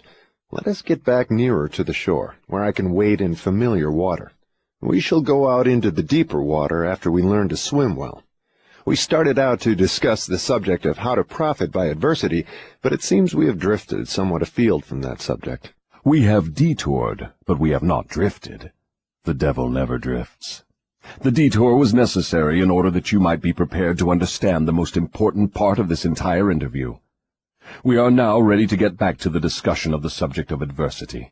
Inasmuch as most adversities grow out of improper relationships between people, it seems important to understand how people may become properly related. Naturally, the question arises as to what is a proper relationship between people. The answer is that the proper relationship is one that brings to all connected with it, or affected by it, some form of benefit. What then is an improper relationship? Any relationship between people which damages anyone, or brings any form of misery or unhappiness to any of the individuals. How can improper relationships be corrected? By change of mind of the person causing the improper relationship, or by changing the persons to the relationship. Some minds harmonize naturally, while others just as naturally clash. Successful human relationships, to endure as such, must be formed of minds that naturally harmonize, quite aside from the question of having common interests as a means of bringing them into harmony. When you speak of business leaders who succeed because they know how to pick men, you might more correctly say they succeed because they know how to associate minds which harmonize naturally. Knowing how to pick people successfully for any definite purpose in life is based upon ability to recognize the types of people whose minds naturally harmonize. Stay focused on adversity, if you will. If there are possible benefits to be found through adversity, name some of them. Adversity relieves people of vanity and egotism. It discourages selfishness by proving that no one can succeed without the cooperation of others. Adversity forces an individual to test his mental, physical, and spiritual strength. It thus brings him face to face with his weaknesses and gives him the opportunity to bridge them. Adversity forces one to seek ways and means to definite ends by meditation and introspective thought. This often leads to the discovery and use of the sixth sense, through which one may communicate with infinite intelligence. Adversity forces one to recognize the need for intelligence not available except from sources outside of one's own mind. Adversity breaks old habits of thought and gives one an opportunity to form new habits. Therefore, it may serve to break the hold of hypnotic rhythm and change its operation from negative to positive ends. What is the greatest benefit one may receive through adversity? The greatest benefit of adversity is that it may, and generally does, force one to change one's thought habits, thus breaking and redirecting the force of hypnotic rhythm. In other words, failure always is a blessing when it forces one to acquire knowledge or to build habits that lead to the achievement of one's major purpose in life. Is that correct? Yes, and something more. Failure is a blessing when it forces one to depend less upon material forces and more upon spiritual forces. Many human beings discover their other selves, the forces which operate through the power of thought, only after some catastrophe deprives them of the full and free use of their physical bodies. When a man can no longer use his hands and his feet, he usually begins to use his brain. Thus he puts himself in the way of discovering the power of his own mind. What benefits may be derived from the loss of material things, money, for example? The loss of material things may teach many needed lessons, none greater, however, than the truth that man has control over nothing and has no assurance of the permanent use of anything except his own power of thought. I wonder if this is not the greatest benefit available through adversity. No. The greatest potential benefit of any circumstance which causes one to make a fresh start is that it provides an opportunity to break the grip of hypnotic rhythm and set up a new set of thought habits. New habits offer the only way out for people who fail. Most people who escape from the negative to the positive operation of the law of hypnotic rhythm do so only because of some form of adversity which forces them to change their thought habits. Isn't adversity apt to break one's self-reliance and cause one to give up hope? It has that effect on those whose willpower is weak through long-established habits of drifting. It has the opposite effect on those who have not been weakened through drifting. The non-drifter meets with temporary defeat and failure, but his reaction to all forms of adversity is positive. He fights instead of giving up, and usually wins. Life gives no one immunity against adversity, but life gives to everyone the power of positive thought, which is sufficient to master all circumstances of adversity and convert them into benefits. The individual is left with the privilege of using or neglecting to use his prerogative right to think his way through all adversities. Every individual is forced either to use his thought power for the attainment of definite positive ends, or by neglect or design, use this power for the attainment of negative ends. There can be no compromise, no refusal to use the mind. The law of hypnotic rhythm forces every individual to give some degree of use, either negative or positive, to his mind. But it does not influence the individual as to which use he will make of his mind. Am I to understand from what you say that every adversity is a blessing? No, I did not say that. I said there is the seed of an equivalent advantage in every adversity. I did not say there was the full-blown flower of advantage, just the seed. Usually the seed consists of some form of knowledge, some idea or plan, or some opportunity which would not have been available except through the change of thought habits forced by the adversity. Are those all the benefits available to human beings through failure? No. Failure is used by nature as a common language in which she chastises people when they neglect to adapt themselves to her laws. For example, the World War was man-made and destructive. Nature planted in the circumstances of the war the seed of an equivalent reprimand in the form of a world depression. The depression was inevitable and inescapable. It followed the war as naturally as day follows night, and by the operation of the selfsame law, the law of hypnotic rhythm. Am I to understand that the law of hypnotic rhythm is the same as that which Ralph Waldo Emerson called the law of compensation? The law of hypnotic rhythm is the law of compensation. It is the power with which nature balances negative and positive forces throughout the universes, in all forms of energy, in all forms of matter, and in all human relationships. Does the law of hypnotic rhythm operate quickly in all instances? For example, does this law immediately bless one with the benefits of positive application of thoughts, or curse one immediately with the results of negative thoughts? The law operates definitely, but not always swiftly. Both the benefits and the penalties incurred through the law by individuals may be harvested by others, either before or after their death. Observe how this law works, by forcing upon one generation of people the effects of both the sins and the virtues of preceding generations. In the operation of all of nature's laws, the fourth dimension, time, is an inexorable factor. The length of time consumed by nature in the relation of effects to their causes depends in every instance on the circumstances at hand. Nature grows a pumpkin in 3 months. A good-sized oak tree requires 100 years. She converts a hen's egg into a chicken in 4 weeks, but she requires 9 months to convert the egg of a human being into an individual. I now have a better understanding of the potentialities of adversity and failure. You may go ahead now with your description of the next of the 7 principles. What is your next principle? The next principle is environmental influence. Go ahead and describe the working principle of environmental influences as a determining factor in human destinies. Environment consists of all the mental, spiritual, and physical forces which affect and influence human beings. What connection, if any, is there between environmental influences and hypnotic rhythm? Hypnotic rhythm solidifies and makes permanent the thought habits of human beings. Thought habits are stimulated by environmental influences. In other words, the material on which thoughts are fed comes from one's environment. Thought habits are made permanent by hypnotic rhythm. What is the most important part of one's environment, the part which determines, more than all others, whether an individual makes positive or negative use of his mind? The most important part of one's environment is that created by his association with others. All people absorb and take over, either consciously or unconsciously, the thought habits of those with whom they associate closely. Do you mean by this that constant association with a person whose thought habits are negative influences one to form negative thought habits? Yes.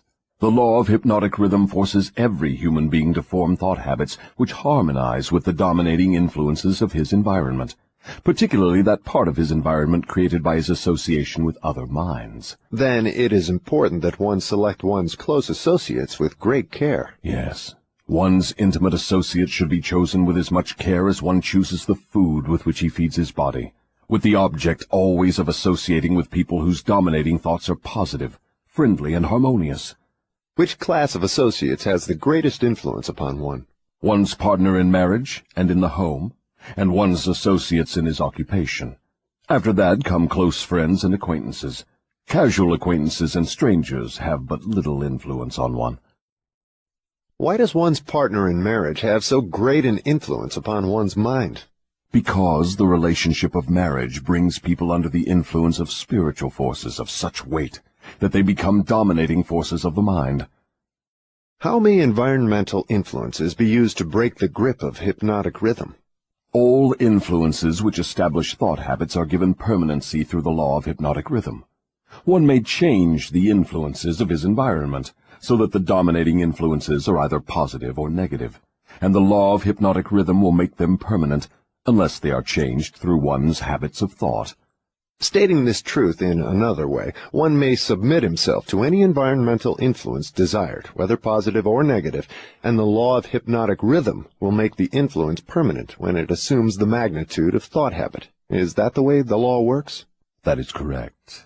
Be careful of all forces which inspire thought. Those are the forces which constitute environment and determine the nature of one's earthly destiny. What class of people controls their environmental influences? The non-drifters. All who are victims of the habit of drifting forfeit their power to choose their own environment. They become the victims of every negative influence of their environment. Is there no way out for the drifter? Is there no method by which he may submit himself to the influence of a positive environment? Yes, there is a way out for drifters. They can stop drifting, take possession of their own minds, and choose an environment which inspires positive thought. This they may accomplish through definiteness of purpose. Is that all there is to the act of eliminating the habit of drifting? Is the habit only a state of mind? Drifting is nothing but a negative state of mind, a state of mind conspicuous by its emptiness of purpose. What effective procedure may one follow in establishing an environment most helpful in developing and maintaining positive thought habits? The most effective of all environments is that which may be created by a friendly alliance of a group of people who will obligate themselves to assist one another in achieving the object of some definite purpose. This sort of an alliance is known as a mastermind. Through its operation, one may associate himself with carefully chosen individuals, each of whom brings to the alliance some knowledge, experience, education, plan, or idea suited to his needs in carrying out the object of his definite purpose.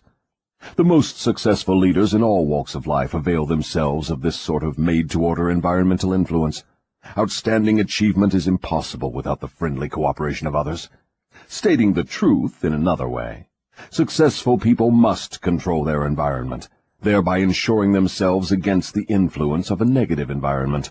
What of people whose duty to relatives makes it impossible for them to avoid the influence of a negative environment? No human being owes another any degree of duty which robs him of his privilege of building his thought habits in a positive environment. On the other hand, every human being is duty-bound to himself to remove from his environment every influence which even remotely tends to develop negative thought habits. Isn't this a cold-blooded philosophy? Only the strong survive. No one can be strong without removing himself from all influences which develop negative thought habits. Negative thought habits result in the loss of the privilege of self-determination, no matter what or who may cause those habits. Positive thought habits may be controlled by the individual and made to serve his aims and purposes. Negative thought habits control the individual and deprive him of the privilege of self-determination. I deduce from all you have said that those who control the environmental influences out of which their thought habits are built are masters of their earthly destinies, and that all others are mastered by earthly destinies. Is that stating the matter correctly? Perfectly stated. What establishes one's thought habits? All habits are established because of inherent or acquired desires, or motives. That is, habits are begun as the result of some form of definite desire. What takes place in the physical brain while one is forming thought habits? Desires are organized impulses of energy, called thoughts. Desires that are mixed with emotional feeling magnetize the brain cells in which they are stored and prepare those cells to be taken over and directed by the law of hypnotic rhythm. When any thought appears in the brain or is created there, and is mixed with keen emotional feeling of desire, the law of hypnotic rhythm begins at once to translate it into its physical counterpart. Dominating thoughts, which are acted upon first by the law of hypnotic rhythm, are those with which are mixed the strongest desires and the most intense feelings. Thought habits are established by the repetition of the same thoughts. What are the most impelling basic motives or desires which inspire thought action? The 10 most common motives, those which inspire most of one's physical action, are these: the desire for sex expression and love, the desire for physical food, the desire for spiritual, mental, and physical self-expression, the desire for perpetuation of life after death, the desire for power over others, the desire for material wealth, the desire for knowledge, the desire to imitate others, the desire to excel others, the 7 basic fears. These are the dominating motives which inspire the majority of all human endeavors. What about the negative desires, such as greed, envy, avarice, jealousy, anger? Are these not expressed more often than any of the positive desires? All negative desires are nothing but frustrations of positive desires. They are inspired by some form of defeat, failure, or neglect by human beings to adapt themselves to nature's laws in a positive way. That's a new slant on the subject of negative thoughts. If I correctly understand what you have said, all negative thoughts are inspired by one's neglect or failure to adapt oneself harmoniously to nature's laws. Is that correct? That is exactly correct. Nature will not tolerate idleness or vacuums of any sort. All space must be and is filled with something. Everything in existence, of both a physical and a spiritual nature, must be and is constantly in motion. The human brain is no exception. It was created to receive, organize, specialize, and express the power of thought. When the individual does not use the brain for the expression of positive, creative thoughts, nature fills the vacuum by forcing the brain to act upon negative thoughts. There can be no idleness in the brain. Understand this principle, and you will come into a new and important understanding of the part environmental influences take in the lives of human beings. You will better understand also how the law of hypnotic rhythm operates, it being the law which keeps everything and everyone constantly moving through some form of expression of either negative or positive principles. Nature is not interested in morals as such. She is not interested in right and wrong. She is not interested in justice and injustice. She is interested only in forcing everything to express action according to its nature. That is an enlightening interpretation of nature's ways. To whom may I turn for corroboration of your claims? To men of science, to the philosophers, to all accurate thinkers. Lastly, to the physical manifestations of nature herself. Nature has no such thing as dead matter. Every atom of matter is constantly in a state of motion. All energy is constantly in motion. There are no dead voids anywhere. Time and space are literally manifestations of motion of such swiftness that it cannot be measured by human beings. Alas, one is forced to the conclusion, from what you say, that the sources of dependable knowledge are shockingly limited. The developed sources of knowledge are limited. Every normal adult human brain is a potential gateway to all the knowledge there is throughout the universes. Every normal adult brain has within its mechanism the possibility of direct communication with infinite intelligence, wherein exists all the knowledge that is or can ever be. Your statement leads me to believe that human beings may become all they have attributed to what they call God. Is that what you mean? Through the law of evolution, the human brain is being perfected to communicate at will with infinite intelligence. The perfection will come through organized development of the brain, through its adaptation to nature's laws. Time is the factor which will bring perfection. What causes cycles of recurring events such as epidemics of disease, business depressions, wars, and crime waves? All such epidemics in which great numbers of people are similarly affected are caused by the law of hypnotic rhythm, through which nature consolidates thoughts of a similar nature and causes those thoughts to be expressed through mass action. Then the Great Depression was put into motion because great numbers of people were influenced to release thoughts of fear. Is that correct? Perfectly. Millions of people were endeavoring to get something for nothing through stock gambling. When they suddenly discovered they had gotten nothing for something, they became frightened, rushed to their banks to draw out their balances, and the panic was on. Through mass thought of millions of minds, all thinking in terms of fear of poverty, the depression was prolonged over a period of years. From what you say, I deduce that nature consolidates the dominating thoughts of people and expresses these thoughts through some form of mass action, such as business depressions, business booms, and so on. Is that correct? You have the right idea. Let us now take up the next of the 7 principles. Go ahead and describe it. The next principle is time, the 4th dimension. What relationship is there between time and the operation of the law of hypnotic rhythm? Time is the law of hypnotic rhythm. The lapse of time required to give permanency to thought habits depends upon the object and the nature of the thoughts. But I understood you to say that the only enduring thing in nature is change. If that is true, then time is constantly changing, rearranging, and recombining all things, including one's thought habits. How then could the law of hypnotic rhythm give permanency to one's thought habits? Time divides all thought habits into 2 classes, negative thoughts and positive thoughts. One's individual thoughts are, of course, constantly changing and being recombined to suit the individual's desires. But thoughts do not change from negative to positive, or vice versa, except through voluntary effort on the part of the individual. Time penalizes the individual for all negative thoughts, and rewards him for all positive thoughts, according to the nature and purpose of the thoughts. If one's dominating thoughts are negative, time penalizes the individual by building in his mind the habit of negative thinking, and then proceeds to solidify this habit into permanency every second of its existence. Positive thoughts are likewise woven by time into permanent habits. The term permanency, of course, refers to the natural life of the individual. In the strict sense of the term, nothing is permanent. Time converts thought habits into what might be called permanency during the life of the individual. Now I have a better understanding of how time works. What other characteristics has time in connection with the earthly destiny of human beings? Time is nature's seasoning influence through which human experience may be ripened into wisdom.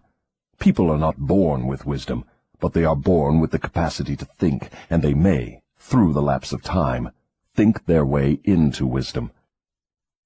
Do youths ever possess wisdom? Only in very elementary matters. Wisdom comes only through the lapse of time. It cannot be inherited, and it cannot be imparted from one person to another except through the lapse of time. Does the lapse of time force an individual to acquire wisdom? No. Wisdom comes only to non-drifters who form positive thought habits as a dominating force in their lives. Drifters and those whose dominating thoughts are negative never acquire wisdom, except of a very elementary nature.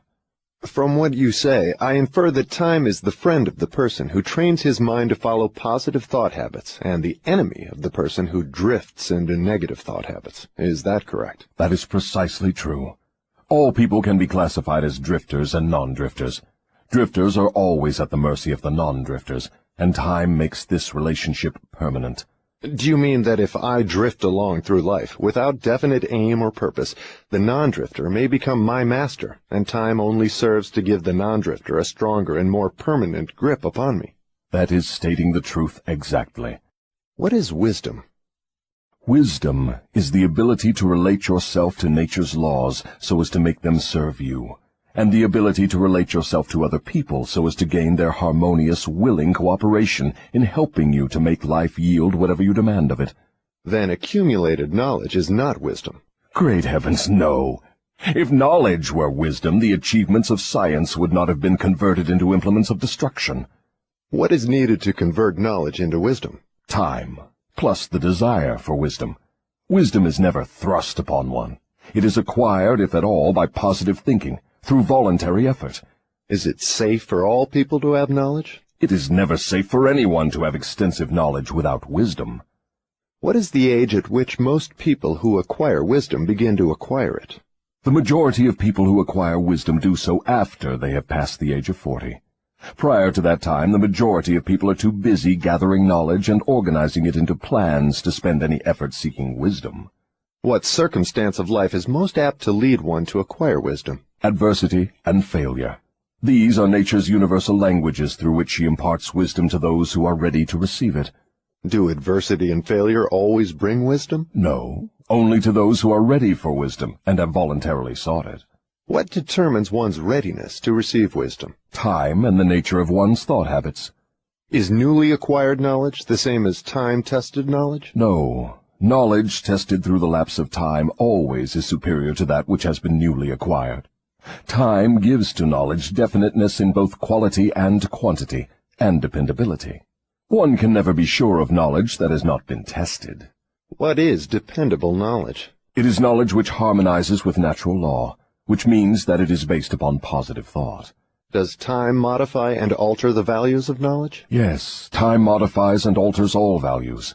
That which is accurate knowledge today may become null and void tomorrow because of time's rearrangement of facts and values. Time modifies all human relationships for better or for worse, depending upon the policy through which people relate themselves to one another.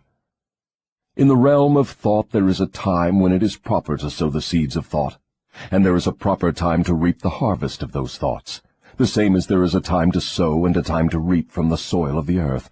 Without the proper measurement of time between the sowing and the reaping, nature modifies or withholds the rewards of the sowing. Go ahead now and describe the last two of the 7 principles. The next principle is harmony. Throughout nature one may find evidences that all natural law moves in an orderly manner, through the law of harmony. Through the operation of this law, nature forces everything within the range of a given environment to become harmoniously related. Understand this truth, and you will catch a new and a more intriguing vision of the power of environment. You will understand why association with negative minds is fatal to those seeking self-determination. Do you mean that nature voluntarily forces human beings to harmonize with the influences of their environment? Yes, that is true. The law of hypnotic rhythm forces upon every living thing the dominating influences of the environment in which it exists. If nature forces human beings to take on the nature of the environment in which they live, what means of escape are available to people who find themselves in an environment of poverty and failure, but desire to escape? They must change their environment or remain poverty-stricken. Nature permits no one to escape the influences of his environment. However, nature, in her abundance of wisdom, has given to every normal human being the privilege of establishing his own mental, spiritual, and physical environment. But once he establishes it, he must become a part of it. This is the inexorable working of the law of harmony. In a business association, for example, who establishes the dominating influence that determines the rhythm of the environment? The individual or individuals who think and act with definiteness of purpose. Is it as simple as that? Yes. Definiteness of purpose is the starting point from which an individual may establish his own environment. I do not seem to follow your reasoning. The entire world is torn with warfare and business depressions and other forms of strife which represent about everything except harmony. Nature does not seem to be forcing people to harmonize with one another. How do you explain this inconsistency? There is no inconsistency. The dominating influences of the world are, as you say, negative. Very well, nature is forcing human beings to harmonize with the dominating influences of the world environment. Manifestations of harmony may be either positive or negative. For example, a group of men in prison may, and they generally do, think and act in a negative manner. But nature sees to it that the dominating influence of the prison is impressed upon every individual in it. A group of poverty-stricken people in a tenement house may fight among themselves and apparently resist all forms of harmony. But nature forces each of them to become a part of the dominating influence of the house in which they live. Harmony, in the sense it is here used, means that nature relates everything throughout the universe as to every other thing of a similar nature. Negative influences are forced into association with one another, no matter where they may be. Positive influences are just as definitely forced into association with one another. I'm beginning to see why successful business leaders are so careful in the choice of their business associates. Men who succeed in any calling usually establish their own environment by surrounding themselves with people who think and act in terms of success. Is that the idea? That is the idea exactly. Observe, with profit, that the one thing all successful men insist upon is harmony among their business associates. Another trait of successful people is that they move with definiteness of purpose and insist upon their associates doing the same. Understand these two truths, and you understand the major difference between a Henry Ford and a day laborer. Now, tell me about the last of the 7 principles. The last principle is caution. Next to the habit of drifting, the most dangerous human trait is the lack of caution. People drift into all sorts of hazardous circumstances because they do not exercise caution by planning the moves they make. The drifter always moves without exercising caution. He acts first and thinks later, if at all. He does not choose his friends. He drifts along and allows people to attach themselves to him on their own terms. He does not choose an occupation. He drifts through school and is glad to get the first job that will give him food and clothing. He invites people to cheat him at trade by neglecting to inform himself of the rules of trade. He invites illness by neglecting to inform himself of the rules of sound health. He invites poverty by neglecting to protect himself against the environmental influences of the poverty-stricken. He invites failure at every step he takes by neglecting to exercise the caution to observe what causes people to fail. He invites fear in all its forms by his lack of caution in examining the causes of fear. He fails in marriage because he neglects to use caution in his choice of a mate, and he uses still less caution in his methods of relating himself to her after marriage. He loses his friends or converts them into enemies by his lack of caution in relating himself to them on the proper basis. Are all people lacking in caution? No, only those who have acquired the habit of drifting. The non-drifter always uses caution. He carefully thinks his plans through before he begins them. He makes allowances for the human frailties of his associates, and plans ahead to bridge them. If he sends a messenger on an important mission, he sends someone else to make sure the messenger does not neglect his mission. Then he checks on both of them to be sure his wishes have been fulfilled. He takes nothing for granted where caution provides a way to ensure his success. Isn't over-caution as detrimental as lack of caution? There is no such thing as over-caution. What you call over-caution is an expression of fear. Fear and caution are two entirely different things. Don't people mistake fear for over-caution? Yes, that does sometimes happen. But the majority of people create for themselves far more disastrous hazards by total lack of the habit of caution than by over-caution. In what way may caution be used most advantageously? In the selection of one's associates, and in one's method of relating oneself to associates. The reason for this is obvious. One's associates constitute the most important part of one's environment, and environmental influences determine whether one forms the habit of drifting, or becomes a non-drifter. The person who exercises due caution in the choice of associates never allows himself to be closely associated with any person who does not bring to him, through the association, some definite mental, spiritual, or economic benefit. Isn't that method of choosing associates selfish? It is sensible, and leads to self-determination. It is the desire of every normal person to find material success and happiness. Nothing contributes more to one's success and happiness than carefully chosen associates. Caution in the selection of associates becomes, therefore, the duty of every person who wishes to become happy and successful. The drifter allows his closest associates to attach themselves to him on their own terms.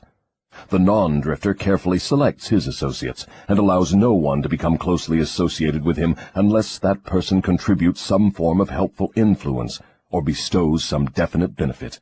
It never occurred to me that caution in the selection of friends had so definite a bearing on one's success or failure. Do all successful people exercise caution in the selection of all their associates, whether in business, social, or professional relationships? Without the exercise of caution in the choice of all associates, no one may be certain of success in any calling. On the other hand, lack of exercise of caution brings almost certain defeat in whatever one undertakes. Summary. 3 things connected with my interview with the devil interest me most. These 3 factors interest me because they have been the most important influences in my own life, a fact which any listener of my story can easily discern. The 3 important factors are the habit of drifting, the law of hypnotic rhythm through which all habits are made permanent, and the element of time. Here is a trio of forces which hold inviolate the destinies of all men. The 3 take on a new and more important meaning when they are grouped and studied as a combined force. It takes but little imagination and scarcely any understanding of natural laws for one to see that most of the difficulties in which people find themselves are of their own making. Moreover, difficulties seldom are the outgrowth of immediate circumstances. They are generally the climax of a series of circumstances which have been consolidated through the habit of drifting and with the aid of time.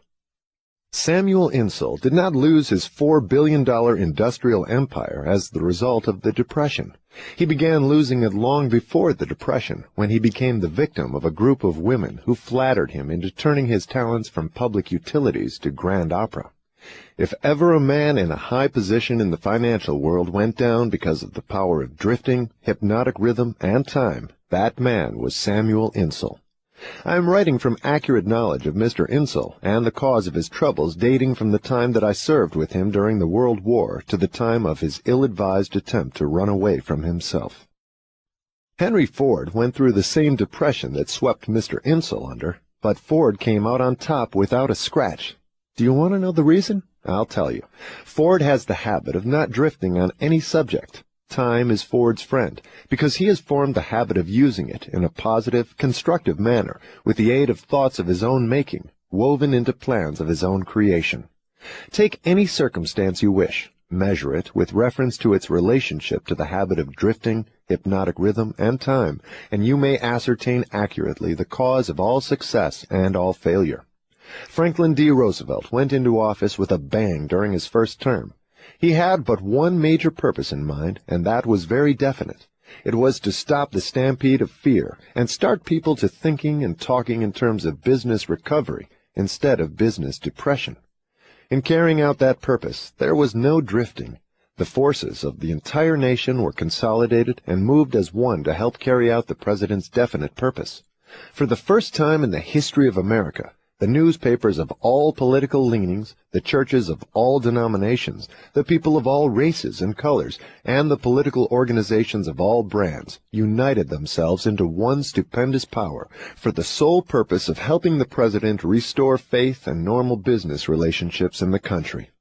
In a conference held between the President and a group of emergency advisors a few days after he went into office, I asked him what was his major problem. He replied, "It is not a question of majors and minors. We have but one problem, and that is to stop fear and supplant it with faith." Before the end of his first year in office, the President had stopped fear and supplanted it by faith, and the nation was slowly but surely on the way out of the jungle of depression. By the end of his first term, mark well the element of lapse of time, the President had so effectively consolidated the forces of American business and private life that he had an entire nation in back of him, ready, willing, and enthusiastically desirous of following his lead, no matter which way he went. These are facts well known to everyone who reads newspapers or listens to the radio. Then came another presidential election and the opportunity for the people to express their faith in their leader. They expressed it in a landslide without precedent in American politics, and the president went into office a second time with an almost unanimous electorate vote, with only 2 states meekly dissenting. Now observe how the wheel of life began to reverse itself and turn back in the other direction. The president changed his policy from definiteness of purpose to indefiniteness and drifting. His change of policy split the powerful labor group and turned more than half of it against him. It split the almost solid following he held in both houses of Congress, and more important than all this, it split the American people into pro- and anti-groups, with the result that about all the president had left of his original political assets was his $1,000,000 smile and his ready handshake, obviously not enough to enable him to regain the power he once wielded in American life. Here, then, we have an excellent example of a man who skyrocketed to great power through definiteness of purpose and belly-flop to the starting point by his habit of drifting. In both his rise and his fall can be seen clearly the operation of the principles of drifting and non-drifting reaching a climax through the power of hypnotic rhythm and time. All my life, the devil had a dramatic story to tell of his dealings with me. He saw me drift in and out of scores of business opportunities for which many would have given a king's ransom. He saw me drifting in my policy of relating myself to others, particularly in my lack of caution in business dealings. The circumstance which saved me from fatal control of the law of hypnotic rhythm was the definiteness of purpose with which, at long last, I dedicated my entire life to the organization of a philosophy of individual achievement. I drifted at one time or another on all my minor whims and endeavors, but my drifting was offset by my major purpose, which was sufficient to restore my courage and start me once more in the quest of knowledge every time I was defeated in connection with my minor aims. I learned something of the hazardous nature of the habit of drifting while engaged in analyzing more than 25,000 people in connection with the organization of the law of success. These analyses showed that only 2 out of every 100 have a definite major aim in life. The other 98 were caught by the habit of drifting. It seems more than a coincidence that my analyses clearly corroborated the devil's claim that he controls 98 out of every 100 people because of their habit of drifting.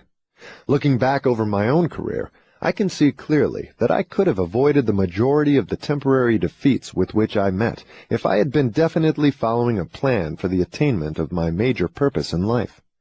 From my experience in having analyzed the problems of more than 5,000 families, I know definitely that the majority of married people who get out of harmony with each other do so because of the accumulation of a great number of little circumstances in their married relationship, which could have been cleared up and disposed of as they arose if there had been a definite policy to do so. They do not live their married life with definiteness of purpose. So the story has gone, all back down the ages. The man with the most definite plan and purpose and the most power rides on to victory. The others scurry for cover and get crushed under the heels of those who are more determined. The answer is not hard to find. There is no use looking toward high heaven for it. For my part, I would prefer to seek the answer from the devil, for he would tell me quickly enough that victory goes to the people who know what they want and are determined to have it. They have mastered the habit of drifting. They have definite policies, definite plans, and definite objectives. Their opposition, which may outnumber them very greatly, has no chance against them, because the opposition has no plan, no purpose, no policy, except that of drifting along, hoping that something may turn up to help them. In those 3 brief sentences, you have the sum and the substance of the difference between success and failure, power and lack of it. We come now near to the end of our visit through this book. If we were to try to state in one brief sentence the most important part of that which I have tried to convey through the book, it would be something like this. One's dominating desires can be crystallized into their physical equivalents through definiteness of purpose backed by definiteness of plans, with the aid of nature's law of hypnotic rhythm and time. There you have the positive phase of the philosophy of individual achievement I've tried to describe through this book, brought down to an irreducible minimum of brevity and simplicity. If you expand the philosophy for the purpose of adapting it to the circumstances of life, you find that it is as broad as life itself, that it covers all human relationships, all human thoughts, aims, and desires.